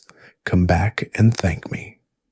While you wait, he tells you stories of a time he folded a kilt so perfectly it was mistaken for a temple banner, or the nobleman who demanded his tunic be folded 7 times for luck and still claimed it looked too relaxed. You're shown a worn piece of linen with permanent crease lines. That, he says grimly, is what happens when you fold with damp fingers. The gods notice. You ask if that's superstition. He shrugs. The priests believe it. So now I do too. At his side is a basket labeled emergency repairs. Inside, a needle, thread, a flat comb for stubborn lint, and a small bowl of chalk powder. You ask about the chalk. For tricking the eyes, he says. If a crease won't come out, powder it. Looks clean in the right light. And who's going to argue with a chalky sash at sunset? He shows you another trick, rolling linen around a reed pole, then hanging it from the rafters. Weight pulls it flat. Good for long tunics, bad for short tempers. You nod, absorbing every technique like sacred gospel, because honestly, it feels sacred. Another worker joins him, unfolding a tunic with exaggerated flair. I call this the royal drape, she announces. 1 fold, 2 tucks, and the illusion of effort. He chuckles.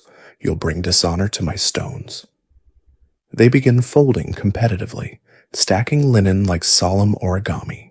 It's a kind of art, silent, slow, full of tiny gestures and deliberate care, No heated irons, no modern steamers, just sun, weight, and a healthy dose of eye rolling.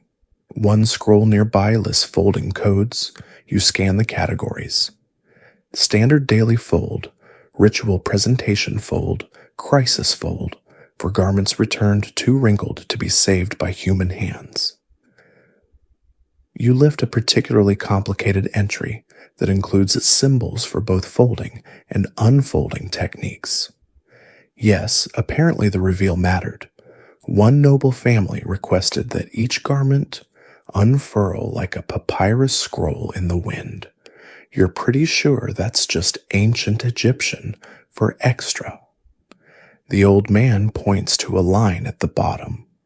That one says, "Do not allow the left pleat to collapse before the inner loop is revealed." He gives you a long look. That rule has started wars. You step back and admire the finished stacks. They look peaceful, not just tidy, but at rest, like they've finally let go of whatever burden they were carrying when they got tossed into the wash. You didn't expect folding to be this soothing, this ceremonial, but maybe that's the point. In a world that honored cycles, life, death, flooding, harvest, maybe the act of folding a tunic just right was one small way to create harmony. To say, this piece of life, it's handled. As you leave, the old man hands you a linen square folded into a tiny bird. For your pocket, he says. You tuck it away, smooth it gently, and try not to crease it too soon.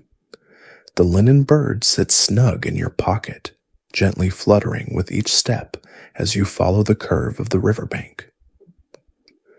You've left the temple grounds and wandered down a narrow path framed by tall papyrus reeds and dusty fig trees. In the distance, children laugh as they race boats made from old laundry reeds across shallow pools. The boats wobble, flip, and occasionally succeed. It's not clear who's more determined, the children or the reeds. You find a quiet spot where river water collects in a gentle bend, still enough to see your reflection, muddy enough to not want to. A small group of women kneel at the edge, rhythmically slapping linen against smooth stones, their hands moving with the kind of grace that only comes from years of knowing exactly how to get clay out of a tunic hem. This is riverside laundering, Egypt's oldest and still most communal washing method. One woman nods to you, her arms elbow deep in a tub of tunics. Laundry, as she says, is better with gossip. And it is. Between each rinse and slap, stories ripple across the water. One tunic belongs to a scribe who's fallen in love with a brewer's daughter. Another to a servant who swears he saw a crocodile wearing a priest's collar. Or maybe the priest was the crocodile. Someone mutters. You offer to help. They hand you a tunic. You hesitate. There are stains. You ask what they are. Hope, one woman says. Fig paste, says another. You nod solemnly. The tools here are simple but effective. Flat rocks, sun-bleached drying lines, a mix of clay and ash soap made fresh each morning. Sometimes natron is added for tougher stains, particularly important if your husband decided to wrestle a goose again. You learn that each woman has her own technique. One uses a twisting motion that coils water through the fabric like a snake. Another lays the tunic on the rock and sings to it. You're not sure if that helps the cloth, but it certainly helps the mood. Historians still debate how much of ancient laundry was communal versus household, but the presence of public river laundries suggests it was a blend. Village women washed together for efficiency and companionship. Wealthier homes might have had servants or private basins, but even then the gossip was likely just as good. One woman shows you her laundry list, Not a scroll, but a bit of linen inked with tiny drawings. See, she says, pointing. This square is my husband's tunic. This one is for the baby. That smudge, that was a mistake. Now it's a belt. Another woman flips her bundle open and reveals a tunic dyed a deep, uneven purple. Experimental, she says proudly. Used beet juice and anger. The more experienced women nod approvingly. Nearby, a girl sorts clothespins carved from olive wood. Each one has a family mark scratched into its side. A fish, a palm tree, a goat. They use them to track whose laundry is whose. One misstep, and someone's undergarments end up in the priestess's wardrobe. The gods don't forgive easily when it comes to pantaloons. You listen as the women recite small prayers over especially delicate items. May this tunic dry without wrinkle. May the wind spare it from dust. May no goat step on it before it's folded. There's a reverence in it. Not grand, not dramatic, but honest. Laundry, done well, is a sort of offering. A story floats your way about a washerwoman who once discovered a hidden scroll sewn into a noblewoman's collar. It revealed an entire affair and a shopping list. She returned the garments unread, or so she claimed. Either way, she was suddenly very popular at dinner parties. You ask if this place has rules. A woman nods. Don't speak badly of someone whose linen you're washing. Bad words leave stains. You consider how many of your own shirts might have suffered the same fate. The cloth here dries on woven reed mats, elevated on bricks to keep curious goats and dust away. One woman shows you her trick for finishing the job. She smooths each tunic with the flat side of a river shell, pressing it gently as if soothing the cloth into silence.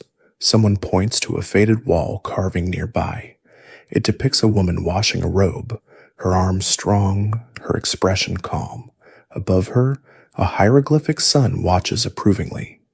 Beneath her, fish jump, a humble act, immortalized. Not all monuments are made of stone. Some are washed, folded, and line-dried in the sun. As the last piece of linen is pinned and flutters gently in the river breeze, one woman turns to you with a sleepy smile. Tomorrow, she says, we start again. You watch as they pack their bundles, lifting the clean cloth to their shoulders, wrapping it in shawls, balancing it on their heads like soft, fragrant crowns. You follow them back toward the village, steps quiet against the dust.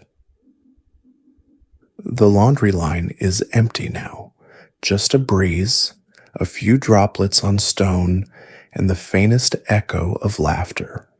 And somewhere behind you, a purple tunic drips beet juice into the Nile.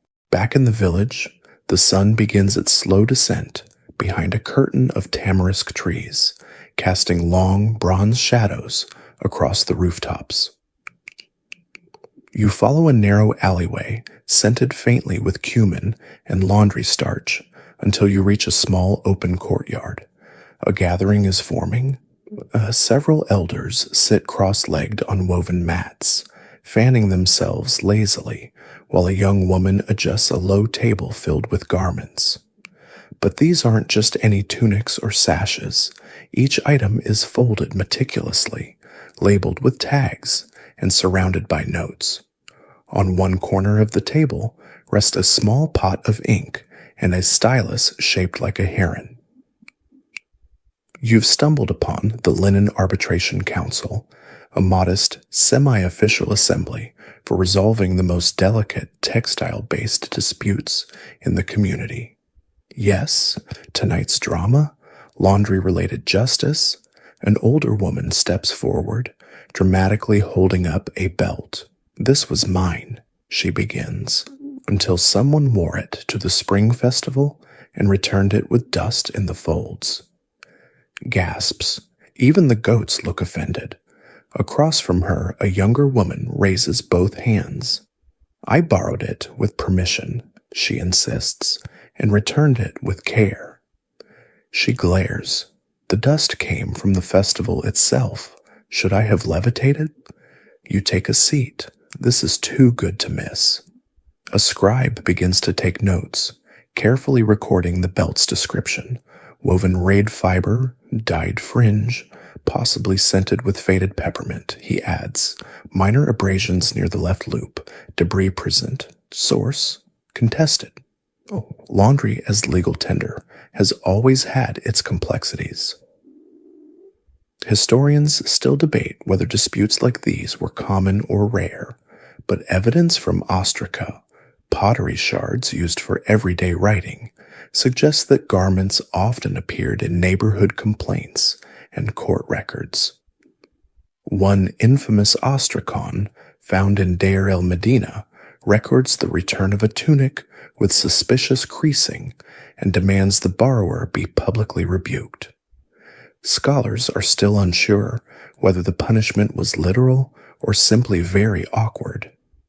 Tonight's session continues. A young man holds up a sash dyed in beautiful green and indigo hues. This was my grandmother's, he says. It was stored in my box. Now it smells like garlic and beer. The crowd murmurs.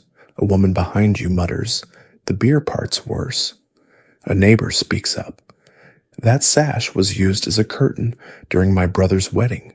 The food had splash radius.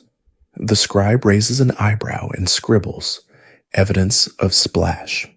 Each side presents their case, often accompanied by friends or character witnesses.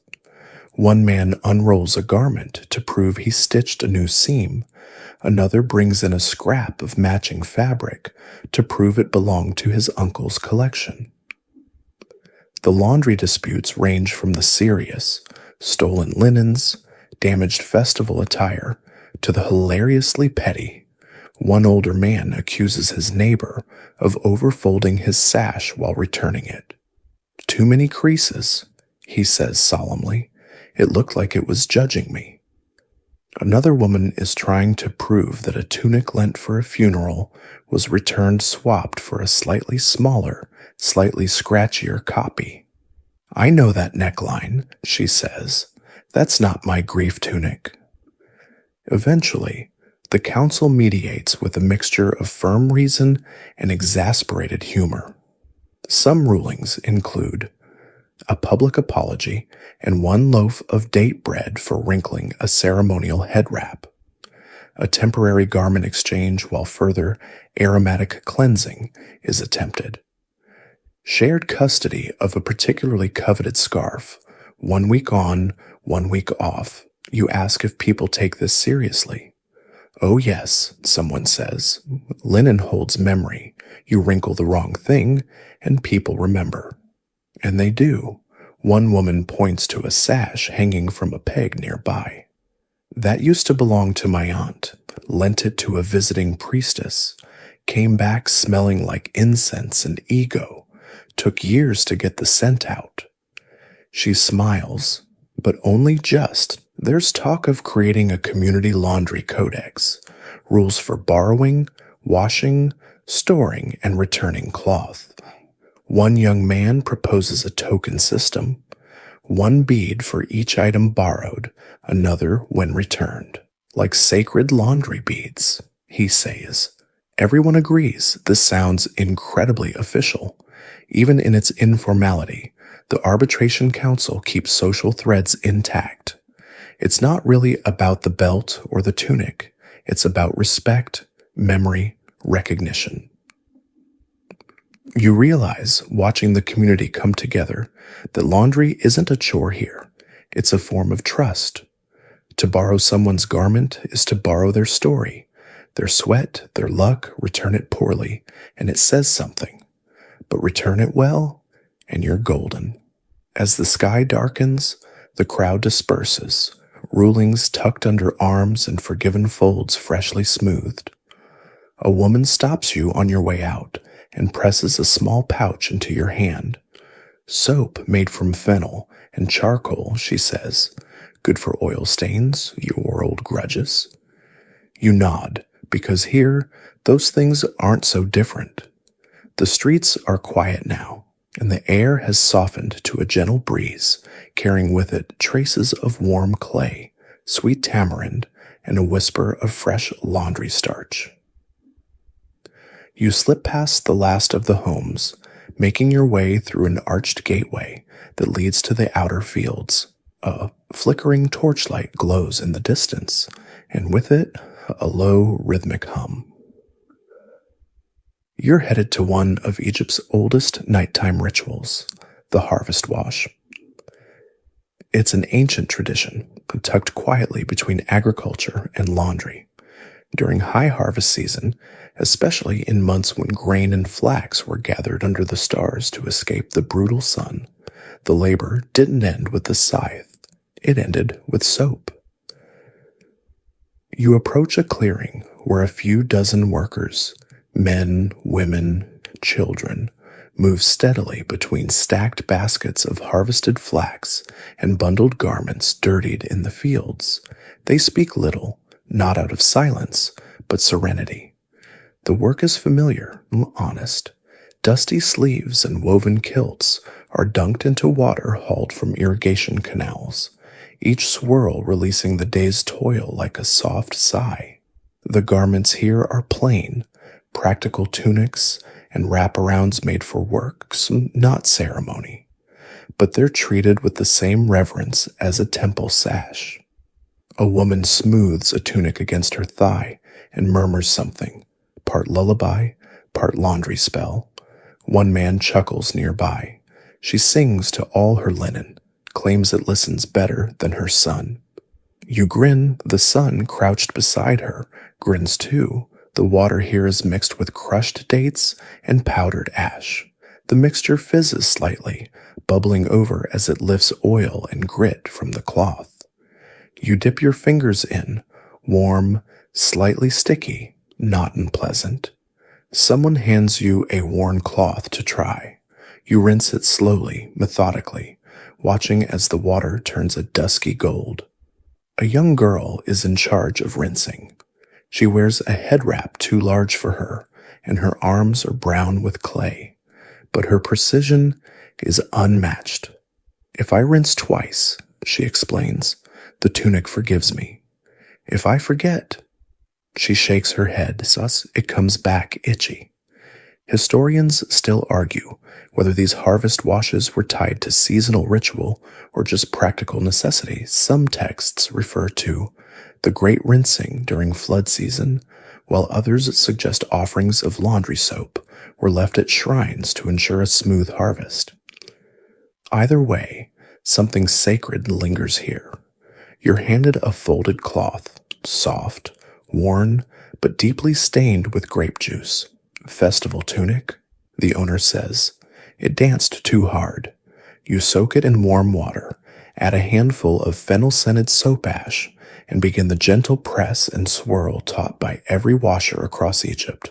Fold, squeeze, release. The rhythm isn't fast. It doesn't need to be. The cloth remembers what you do.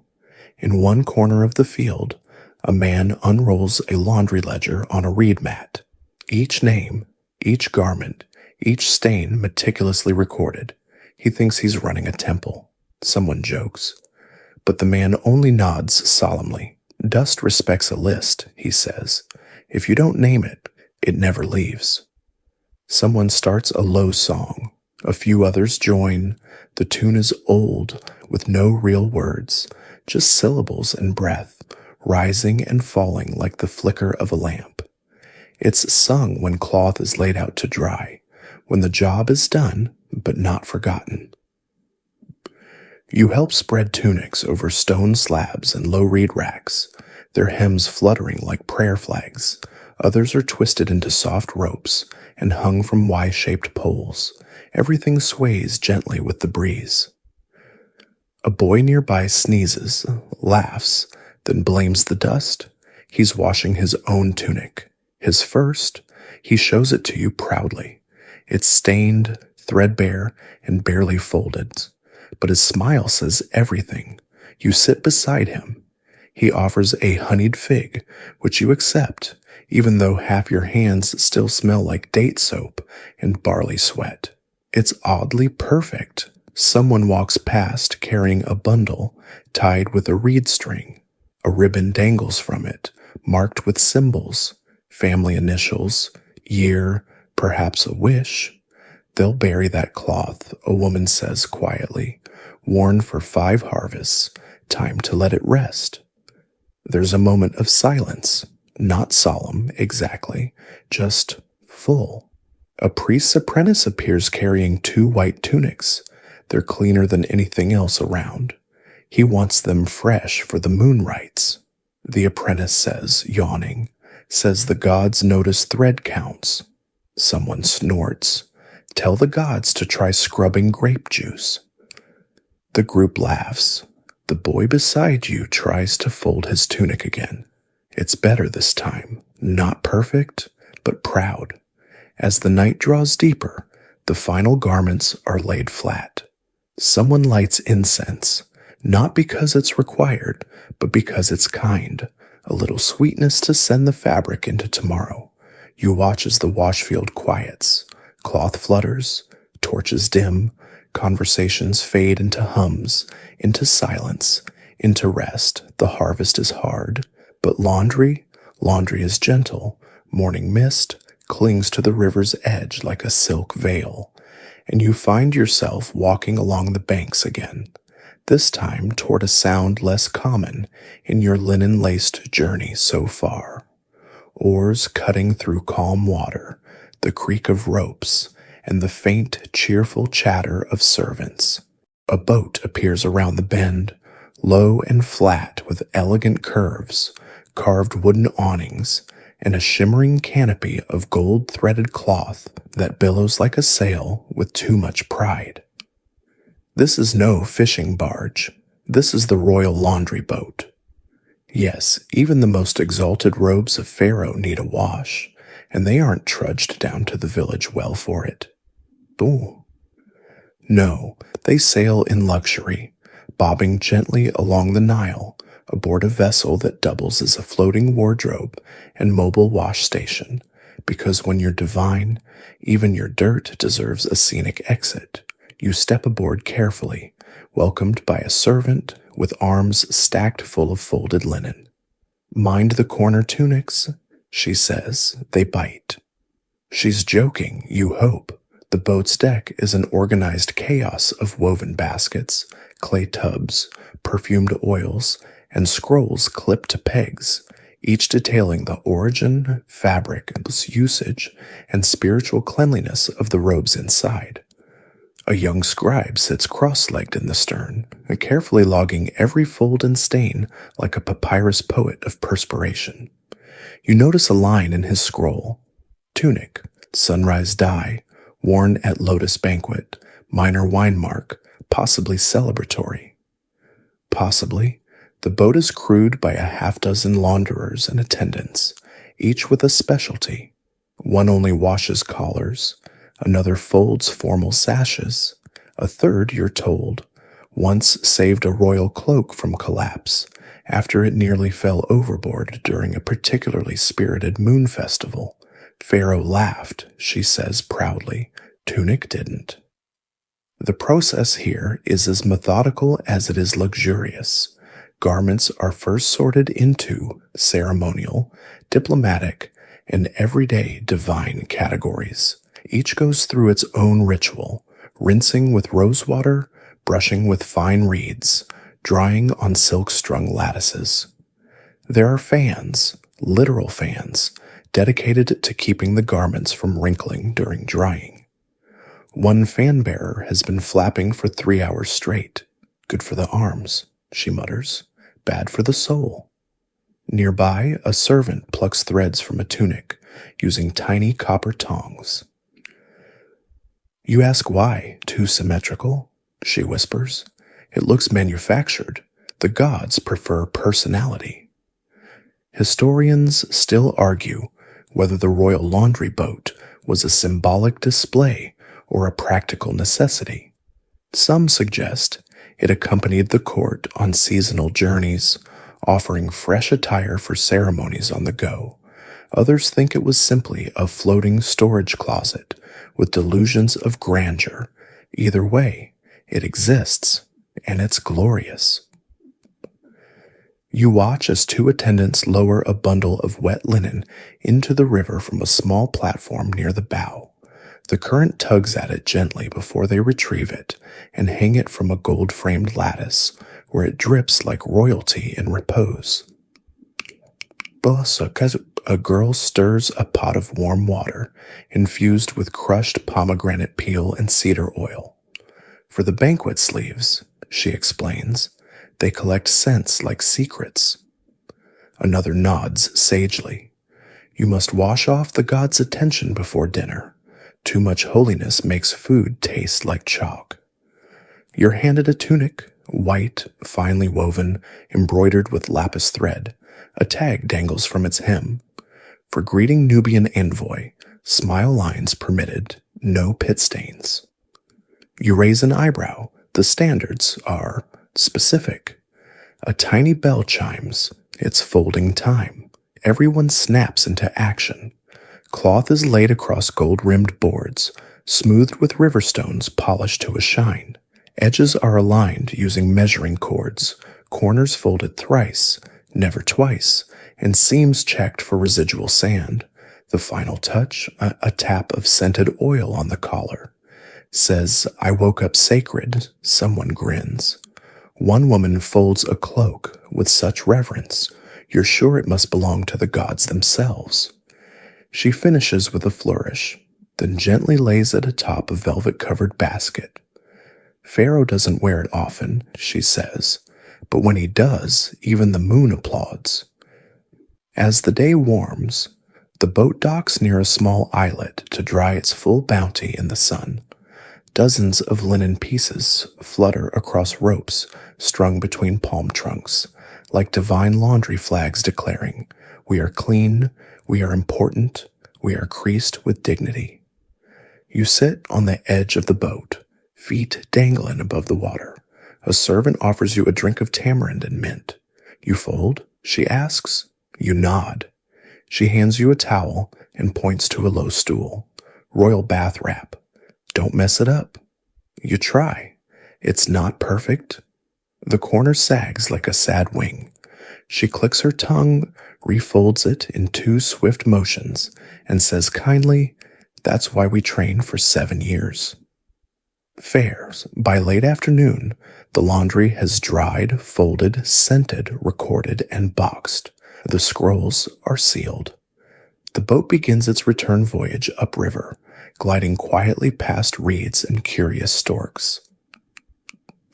You disembark with the others, back on the shore where dusty sandals await. The royal boat continues onward, sunlight dancing across its gilded canopy. Behind it trails sparkles on the river's surface, and maybe if you squint just right, you'll see a tiny linen square, creased with care, folded like a dream, fluttering proudly in the breeze. As the last shimmer of the laundry boat disappears down the Nile, you walk back inland, the ground beneath your sandals dry and warm. Your fingers still carry a trace of cedar oil, and you quietly wonder if your soul smells faintly of incense now. Hopefully not chalk. You're headed for a place less grand, but no less critical. The scribe quarter. It's easy to miss. A cluster of low buildings, built of sun-baked mud brick, arranged in precise rows like a carefully written sentence. These are not homes for royalty or priests, but for the minds behind the scrolls, the recorders, log keepers, and catalogers of Egypt's vast linen empire, because someone, after all, had to track all this laundry.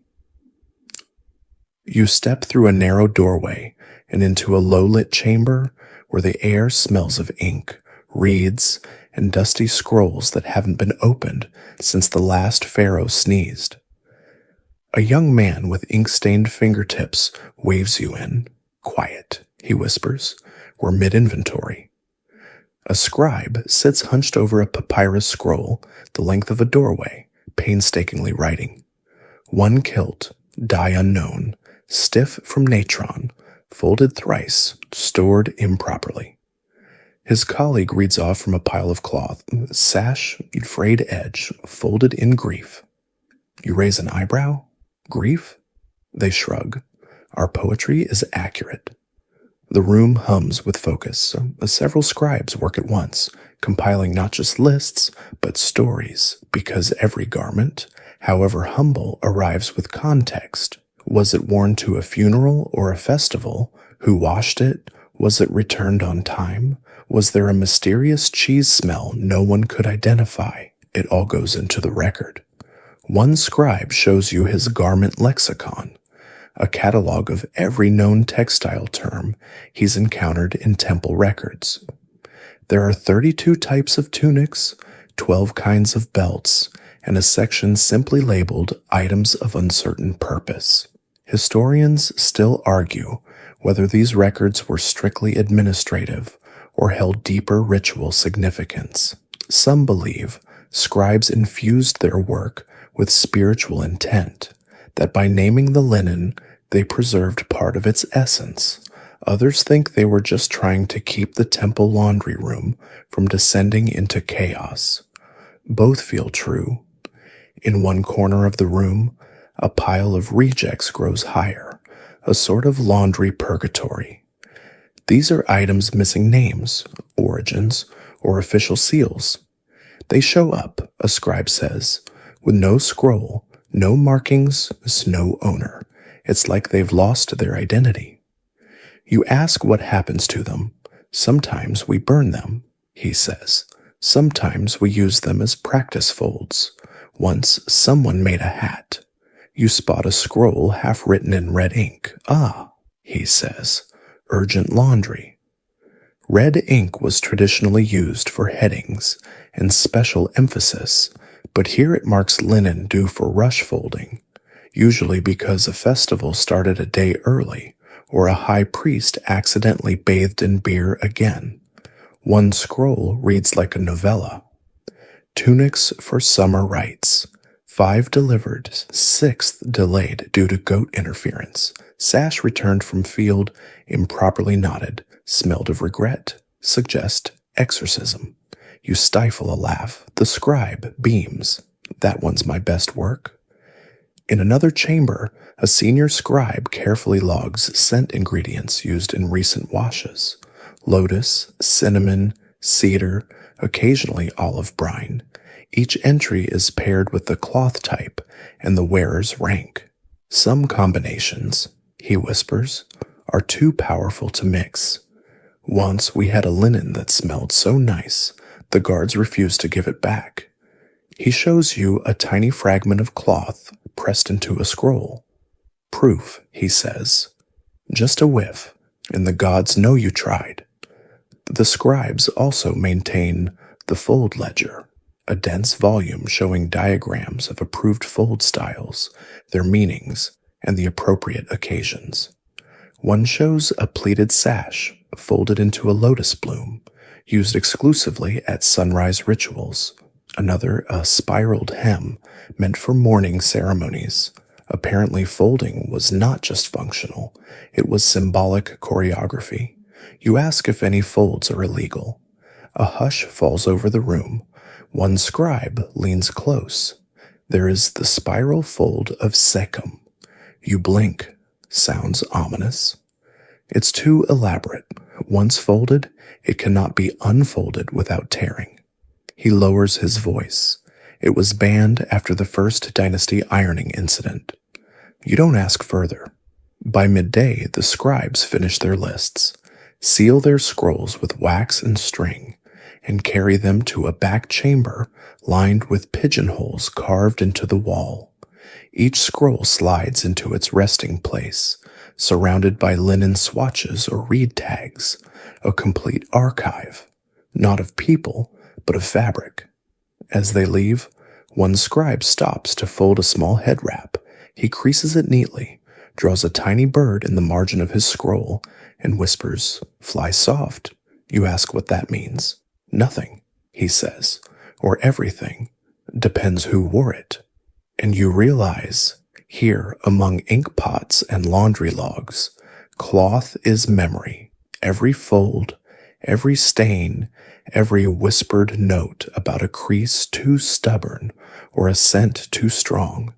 It's a record of living, of laughter, grief, ceremony, and yes, the occasional goat-related misadventure. You step outside into the sun, scroll dust clinging to your sleeves, and feel oddly honored to carry even a fragment of that record with you. Because in ancient Egypt, laundry wasn't just about cleanliness, it was about legacy. The sun sits high now, throwing a brilliant wash of gold over the rooftops, and you shield your eyes as you pass through an archway carved with faded hieroglyphs. The dust underfoot has warmed, and you swear it smells faintly of cumin and sun-baked lime. You pause as voices echo from a nearby courtyard, quick, clipped, filled with a kind of anxious energy. You've wandered into a palace laundry inspection, a formal one. This isn't the calm rhythm of river-washed tunics or the lazy joy of village gossip over soapsuds.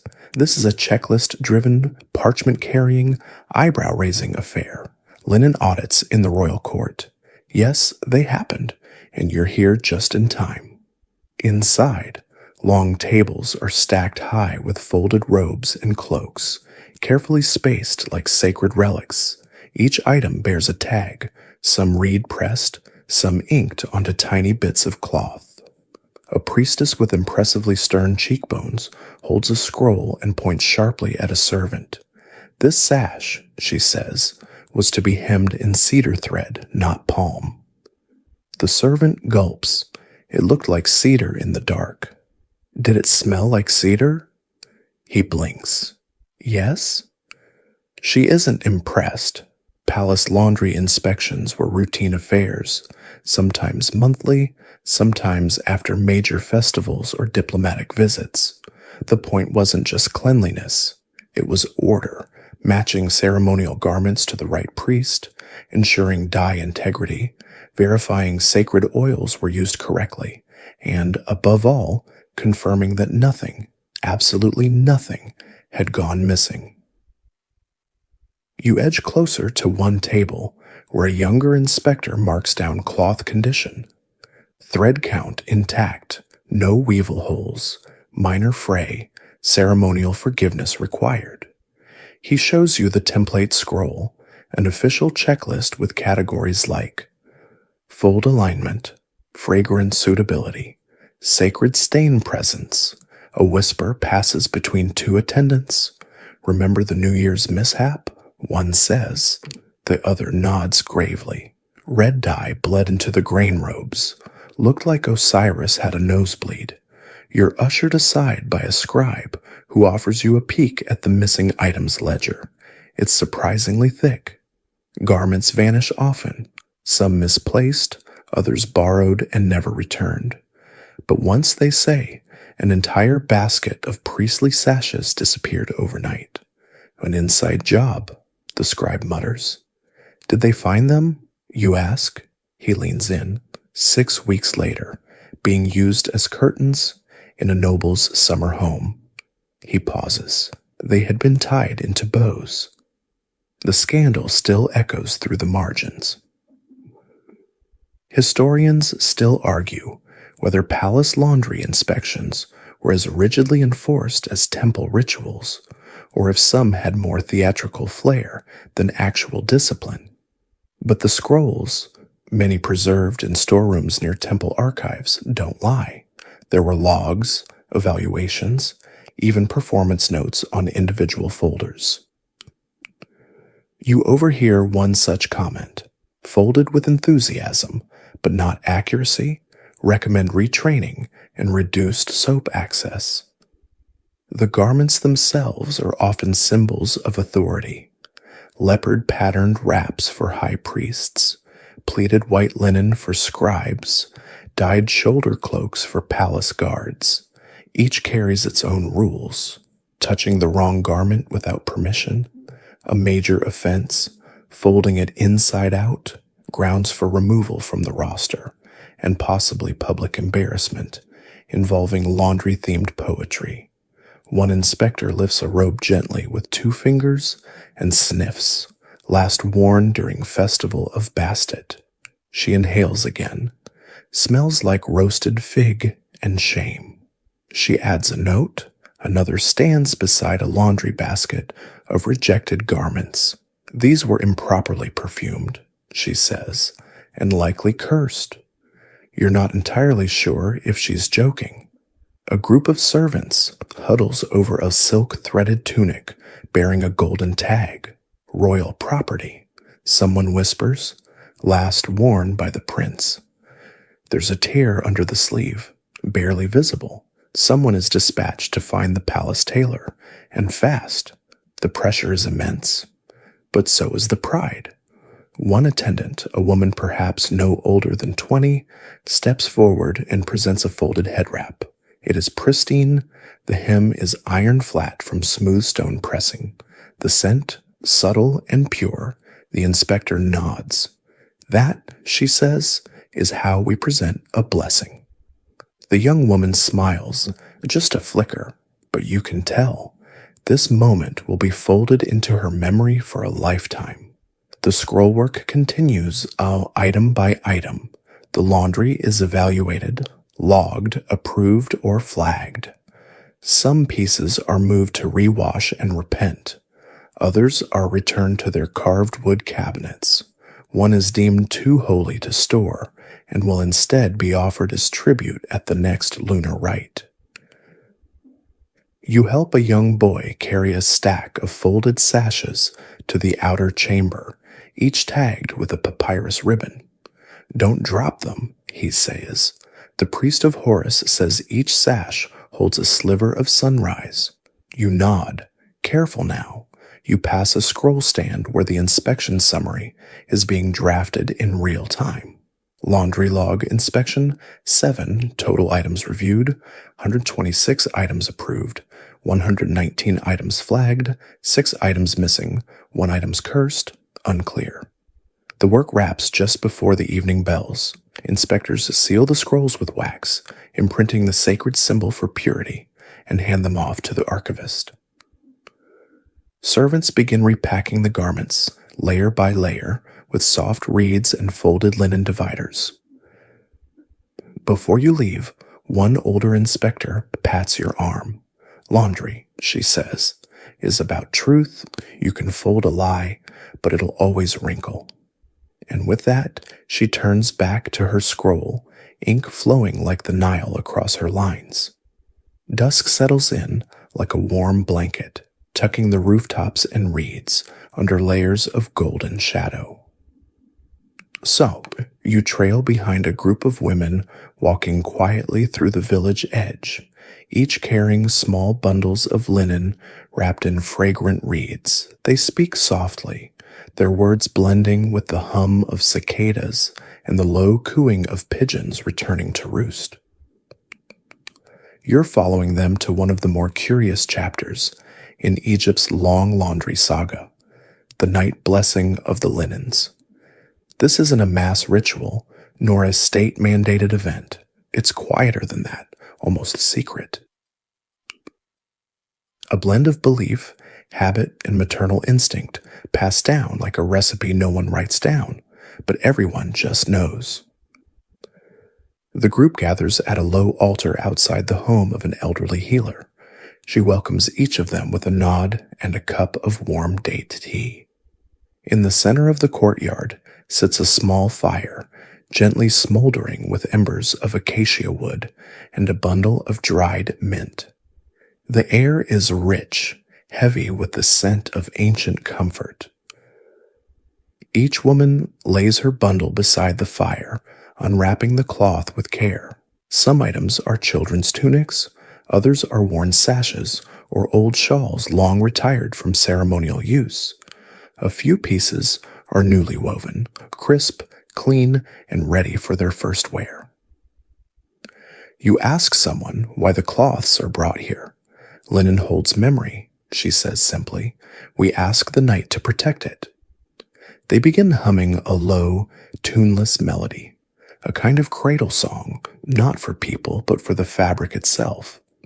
One woman whispers the names of her children as she folds their school wraps. Another murmurs a wish. May this cloth never fall in shame. May it carry joy. The healer steps forward with a shallow bowl filled with oil, part myrrh, part sesame. She dips a reed and flicks a few drops over each linen piece. This oil, she says softly, was blessed at the full moon, warmed by the hands of 3 mothers, and stirred with a copper spoon. You blink. Why copper? She smiles, because it squeaks less than silver. Historians still argue whether such nighttime blessings were widespread or localized folk practices. Few written records remain, and even those are riddled with symbolism, scrolls referencing the moon-kissed hem or robes softened by starlight. Some scholars dismiss these as metaphor, while others suspect they describe quiet rituals like this one. A young girl approaches with a tiny tunic, no bigger than a loaf of bread. She lays it gently on the stones and places a small reed doll beside it. Her mother explains, "He was born too early. We wrap the tunic every month anyway, just in case. You feel your breath catch in your throat." A woman beside you has wrapped her shawl with dried chamomile and tucked a strip of cloth inside, bearing a stitched symbol, a closed eye. For rest, she says. My mother used to wear this during naps. Now it helps me sleep. You start to notice little charms tied into some of the cloth bundles, feathers, shells, scraps of papyrus with prayers inked on them, tiny beads made from baked bread dough, none of them expensive, all of them sacred. The women form a circle around the bundles. The healer scatters a few drops of natron into the fire, and the flames pop gently like laughter from a drowsy friend. One by one, they lift the cloth again, folding it inward, wrapping it tighter, like tucking a story back into itself.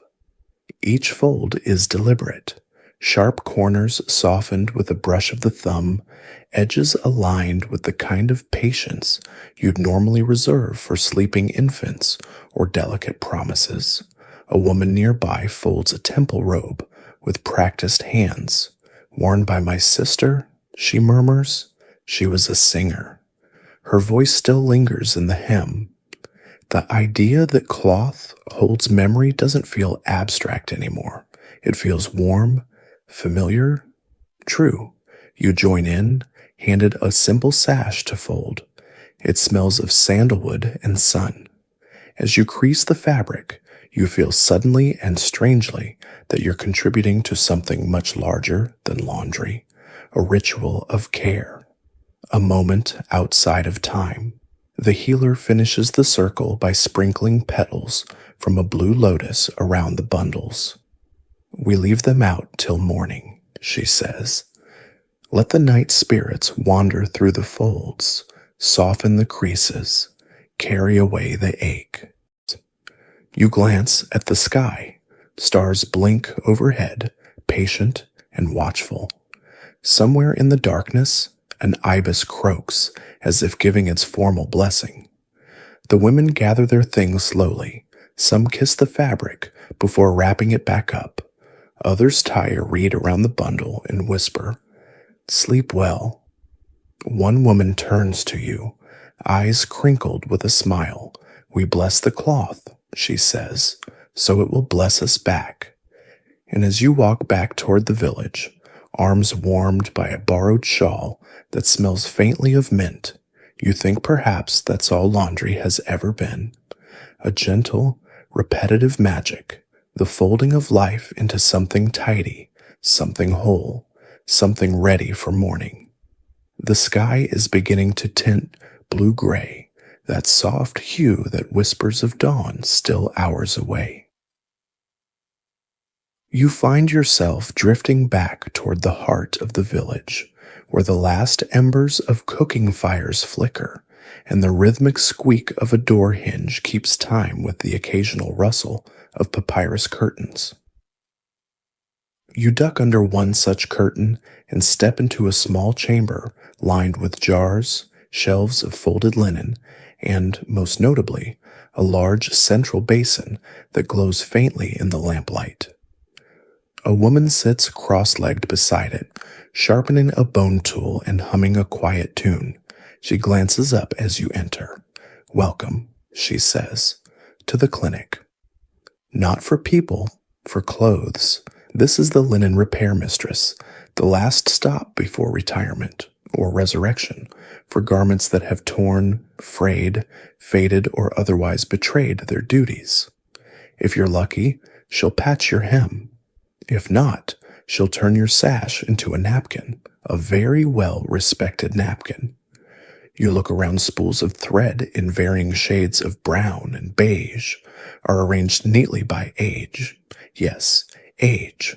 So the patch matches the tunic's spirit, she explains. You wouldn't sew a fresh thread onto a robe that's been through 3 funerals. It might wake something up. You nod as if this is the most reasonable thing you've ever heard. She shows you her toolkit. A needle carved from fish bone, a tiny ivory comb for lifting frayed edges, a pinch of softened beeswax to guide stubborn thread, and a tiny figurine of Taweret, the hippo goddess of protection. For patience, she says. You sit beside her as she lifts a tunic from the basin.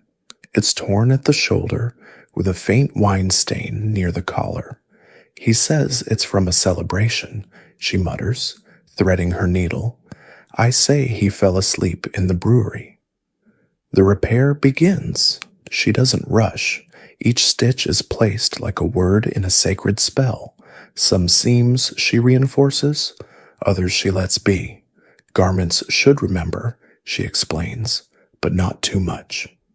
Historians still argue whether ancient Egyptians truly revered linen repairs as a spiritual act, or whether this reverence was born from scarcity and necessity. The answer, it seems, is both. Linen was sacred, but it was also expensive. And a tunic that's lasted 5 floods and a family inheritance ceremony, you don't toss that, you mend it.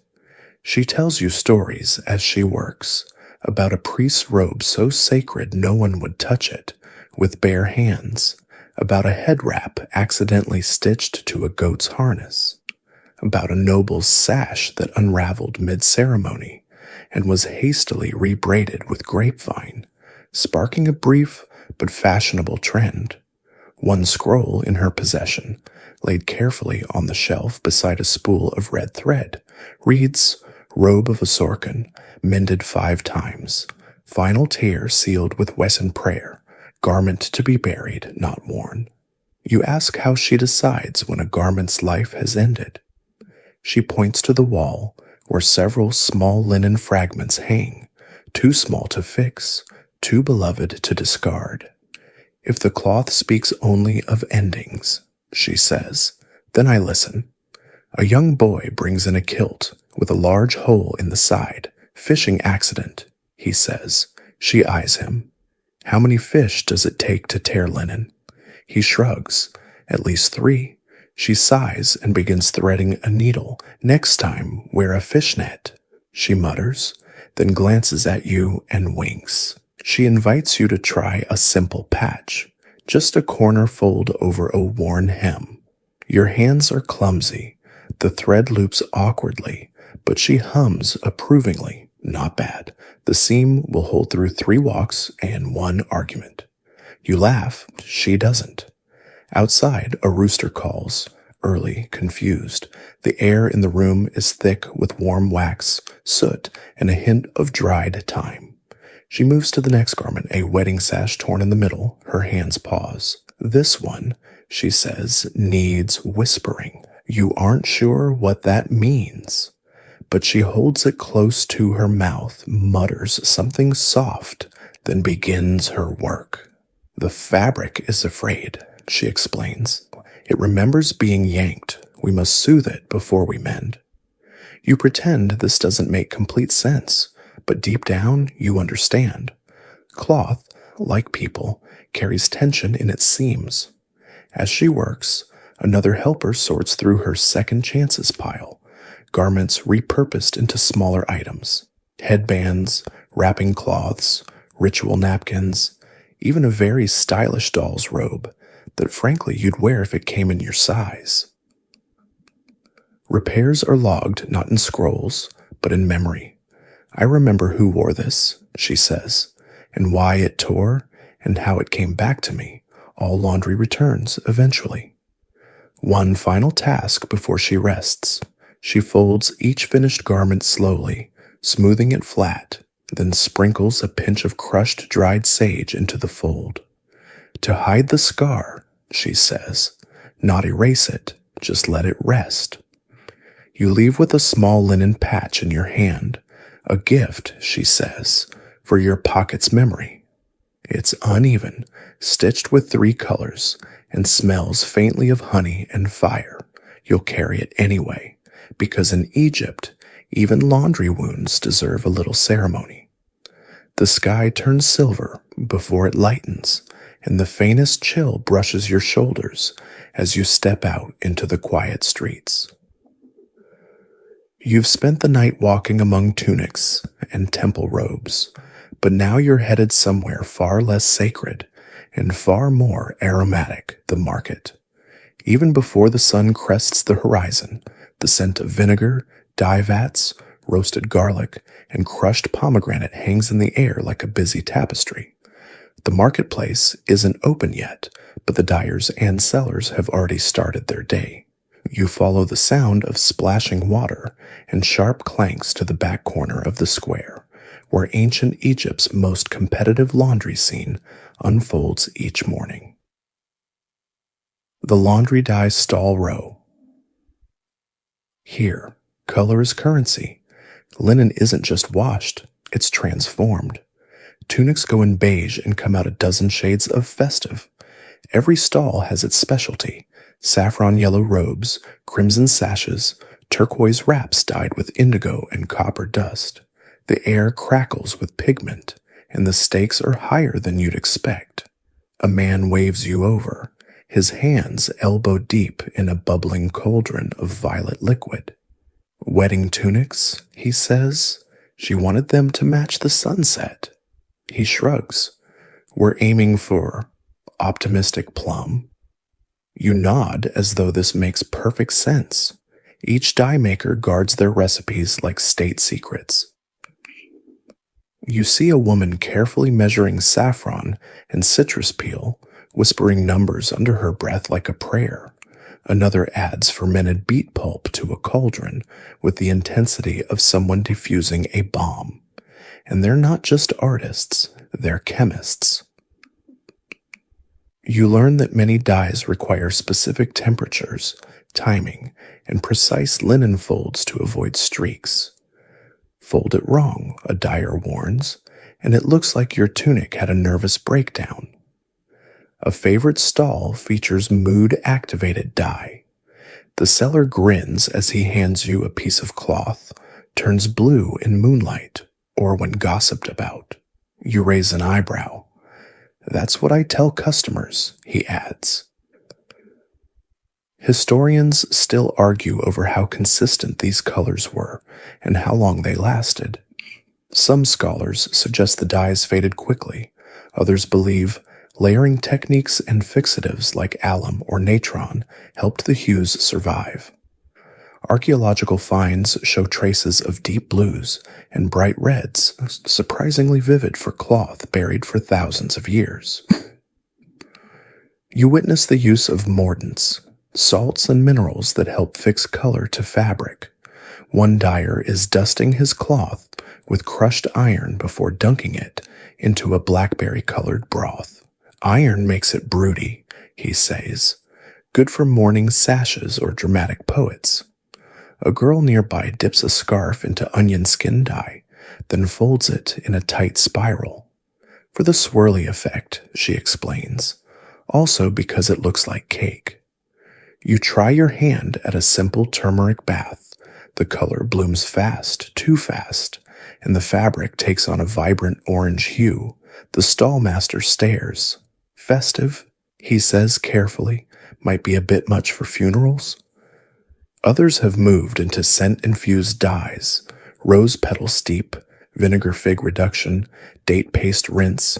Some are made to evoke memory, others to mask less sacred smells. Now, you're told of a nobleman who requested his undergarments be dyed to smell like divine cinnamon. It backfired at a harvest feast when everyone assumed the bread was burning. There's a section of laundry flubs where misdyed cloths are sold at discount. One tunic is pink in front, beige in back, and someone's handprint is frozen on the hem. It's become a bit of a local celebrity. We call it the accident, the vendor says proudly. It's lucky if you don't wear it on Tuesdays. One scribe arrives with a request, and a sash dyed in indigo but folded with a streak of raw linen down the center.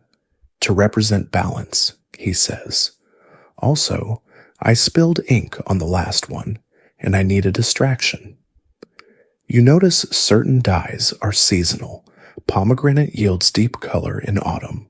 Safflower works best just before the flood season. Some vendors even track lunar phases for more potent results. A full moon dye sets deeper, one woman says, or maybe that's just my mood. You're shown a display of color symbolism scrolls, each listing dyes by spiritual association. Blue, rebirth. Yellow, divine clarity.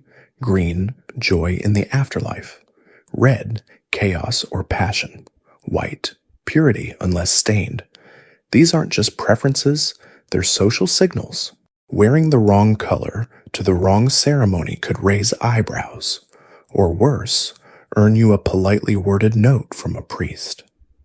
As the sun rises, the stall owners begin hanging finished pieces for display. Cloths ripple in the early breeze, shimmering with new life. One robe glows in soft lavender, stitched with silver thread. Another kilt is striped with ochre and rust, dyed using layers of clay and crushed lily pads. It's mesmerizing. You stand in the middle of it all, spun around by scent and color, by laughter and swearing, by folded linens steaming in the sun, and fresh tunics soaking in cauldrons of promise. Laundry here isn't just cleaned, it's reborn. You leave the market behind, ears buzzing from color debates and the faintly menacing hiss of an overexcited saffron vendor. The Nile is still visible in the distance, glittering like spilled oil under the sun. But your next stop takes you in the opposite direction, down a quiet stone path toward the necropolis. Yes, laundry, even in Egypt, follows you into the afterlife. A solemn hush settles around you as you approach the outer burial grounds, where pale limestone tombs dot the low hills like half-buried memories. Here, among incense and offerings, is a chamber devoted entirely to one very niche, but very respected occupation, the mortuary linenist specialist. You step inside and immediately catch the scent of myrrh, frankincense, and aged cotton. It's dim and cool, the walls lined with carved niches and stacked bundles wrapped in cloth, so white it nearly glows in the shadows. A man greets you, his tunic impossibly smooth, and his expression deeply serene. We don't wash the dead, he says. We wrap them and we tell their story. He leads you through a room where dozens of lengths of linen hang suspended like banners in a holy breeze. Each one has been purified, perfumed and gently folded, waiting for its purpose. These aren't just bandages, they are biographies. Each strip is chosen according to very specific rules. Length depends on merit, the man explains. Width depends on wisdom. Fragrance depends on family generosity. You blink. And how do you measure wisdom? He grins faintly. With patience. Historians still argue whether this form of linen selection was universal or reserved for the elite. While commoners certainly received wrappings, the intricate practices of mortuary linen prep are more often recorded in royal tombs and high priest burials. But fragments from lesser-known graves suggest even humble citizens believed their linen mattered in the hereafter. You pass a table where a young apprentice brushes a piece of cloth with powdered natron and rosewater, then dries it in the sun. "This one is for a grandmother," she explains. "She loved her garden, so we use linen stored with fennel seeds." Another prepares a wrap for a fisherman. The cloth is dyed with a subtle green tint and pressed with a netted reed. "Symbolic," he explains. "So he always has his tools with him. Even the folds matter. Some are angled like birds' wings, others a spiral, hinting at eternity." You're shown a diagram detailing a sunrise fold, used only for those who died during the day, and the rarer crescent wrap, reserved for moonlit deaths. It's equal parts clothing and cartography, a map for the soul to wear. One linen bears a painted inscription in red: "May your journey be soft, and your folds never stiffen." A priest enters the room, carrying a small bundle. "Temple elder," he murmurs. "Passed last night. Wrapping begins now." No ceremony, just swift, reverent work. The room shifts into a quiet flurry of movement. Cloth is unfolded, checked for signs of spiritual weakness, then anointed with sacred oils. One assistant sprinkles powdered lotus root between the layers. Another folds tiny protective amulets, shaped like eyes, feathers, or open palms, into the final wrap. The body is not yet here. The linen prepares first. One of the older specialists explains this is because the cloth must be ready to greet the soul. You wouldn't invite someone to a feast with a dirty tablecloth, she says. The same goes for the underworld. You examine one of the bundles being prepared for a high priest. It's layered with no fewer than 22 wrappings, each labeled with a tiny ink symbol. Some denote prayers, others family blessings, a few simply read, for warmth, just in case.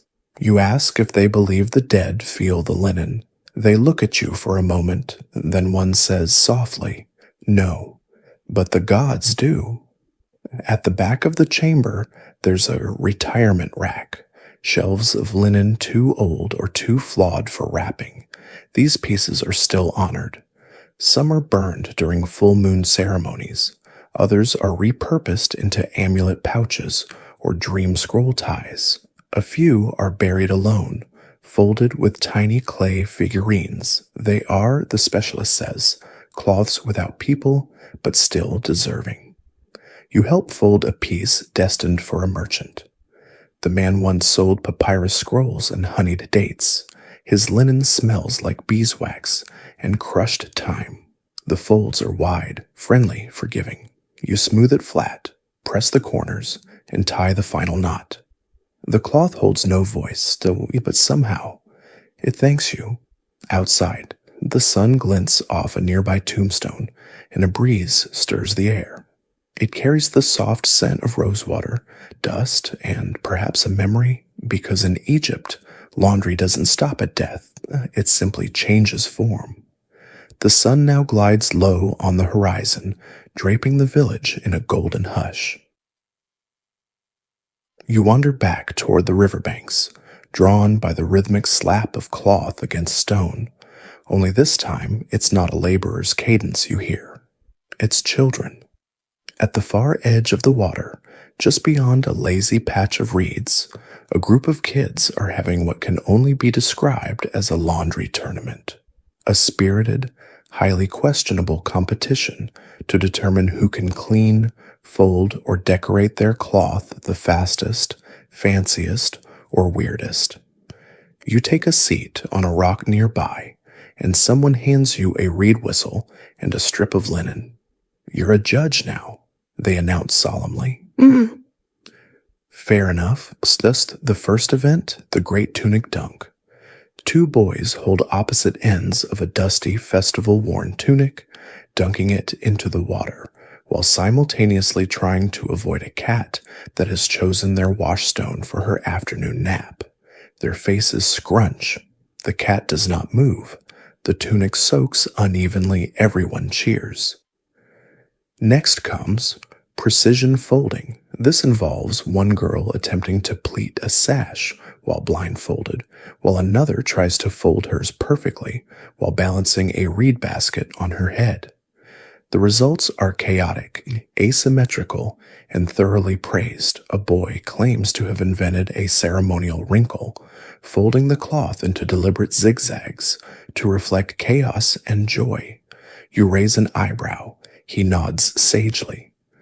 My dad's a temple drummer. He says wrinkles are spiritual. Historians still argue whether children participated in formal laundry duties or simply mimicked their elders. Some records show young apprentices folding smaller items or fetching clean water, while other texts hint that folding games may have had ritual origins, playful rehearsal for the serious business of adulthood. Of course, no one here is worried about historical accuracy. The next event is dye roulette, in which pouches of powdered dye are tossed into basins and mixed blindly.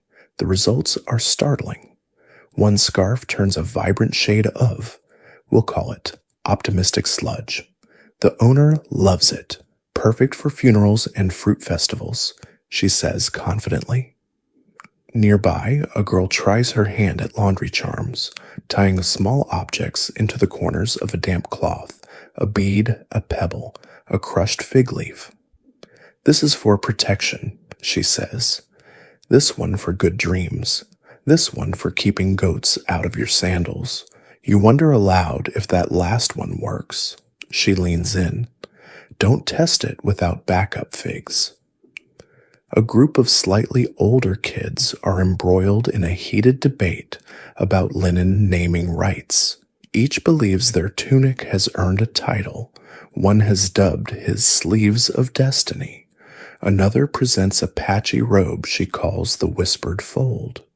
There's even a debate about whether garments should be allowed nicknames. One boy insists his festival kilt prefers to be called Steve. No one argues. Another girl writes a song dedicated to her laundry rag. It's surprisingly catchy. You hum along. The youngest child in the group shows you her linen square. It's decorated with painted dots, unevenly folded, and smells strongly of parsley. This is for my dolly, she says, because she gets cold at night and sometimes dreams about snakes. You do not question the snake dreams. You ask what they'll do with all this laundry once the competition is over. Hang it to dry, someone shrugs. Then we fold it. Then we give some to the temple, some to our moms, some we trade for honey cakes. Laundry, it turns out, is a full-service economy.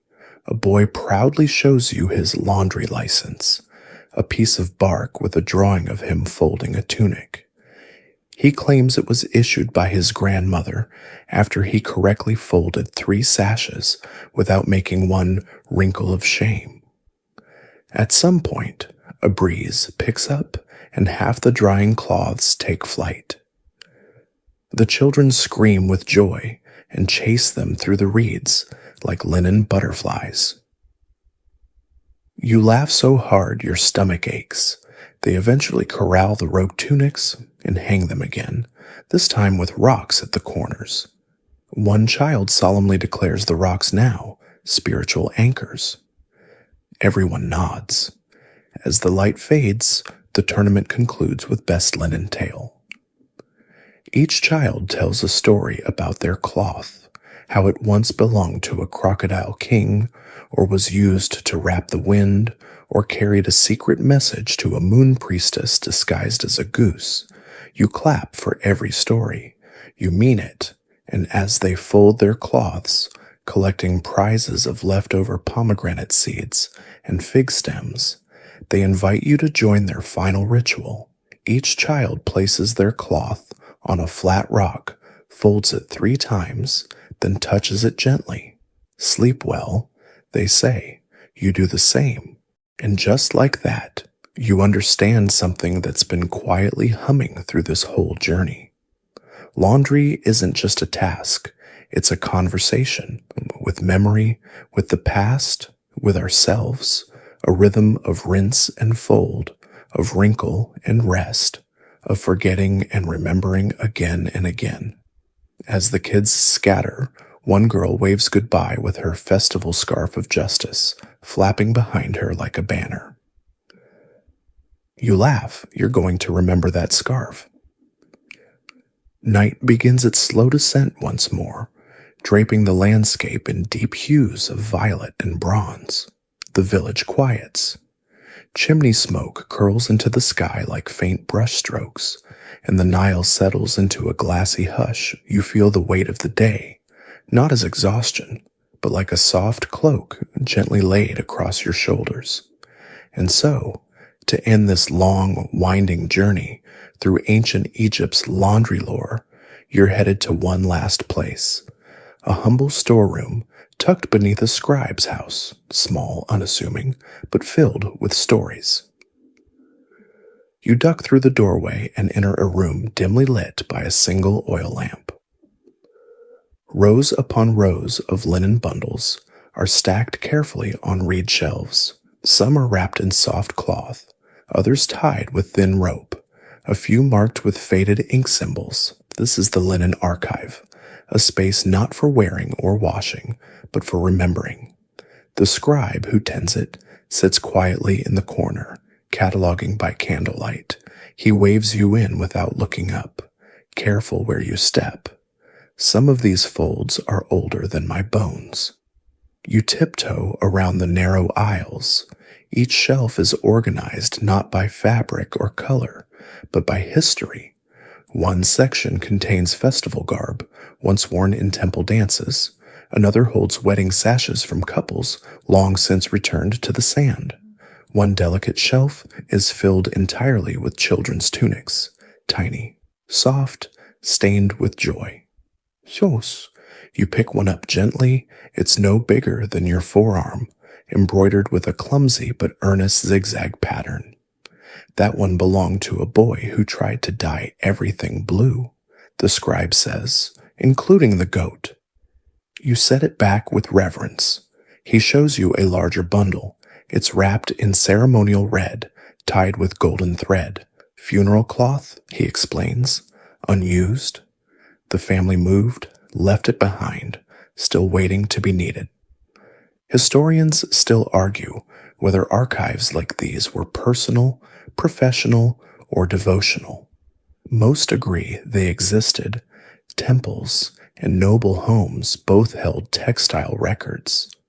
But no one knows how many were private passions, built by people like this scribe, who simply couldn't bear to forget what had been folded. You help him roll a scroll, tucking a linen sample inside. This was from the sunlight of year 3, he murmurs. The fabric still smells of lemongrass and dust. He gestures to a pile labeled anonymous. No name, no date, but just folds. We keep them anyway, he says, because someone once thought this piece of cloth was important. You ask what he does when the shelves are full. He shrugs. I build new ones. You examine the symbols on the bundles. Some are prayers, some are jokes. One, shockingly, is a recipe for lentil stew. The scribe sees your surprise. That one was my mother's. He says she always cooked while folding. Another bundle is marked simply for when it rains in the afterlife. It's a cloak, naturally.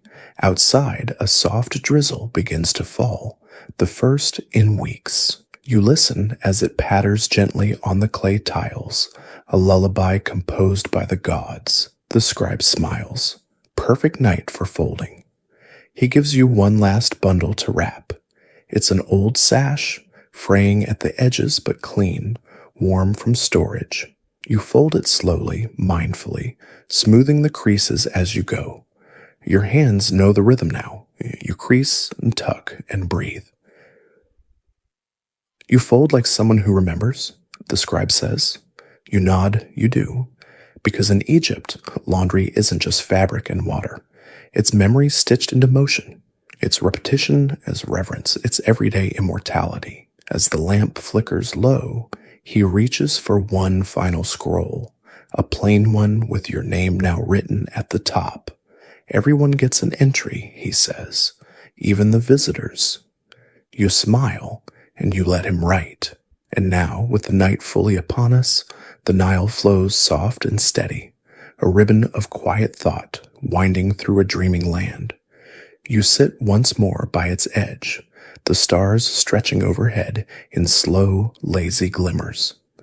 The air is thick with sleep and the scent of river reeds. The linen you helped fold today has already cooled, resting in baskets, drawers, bundles, and tombs. Somewhere a child dreams, under a tunic shaped like a story. Somewhere a robe, wrapped in fennel, waits for its next festival. And somewhere, perhaps, the gods lean down to sniff a collar, smiling faintly at the scent of pomegranate and care. You breathe slower now, in and out, the rhythm of rinse and fold echoing in your chest. No rush, no stain too stubborn, no fold too crooked that a little patience can't smooth it out. Even here, at the end, the cloth rests lightly, like memory, like sleep. So let the thoughts soften, let your shoulders drop, let your edges be tucked in. You are folded now gently, neatly, wrapped in quiet. And as the last ripple of your day glides downriver and out to sea, sleep well, little linen. You've been cleaned, you've been mended, you've been remembered. Good night.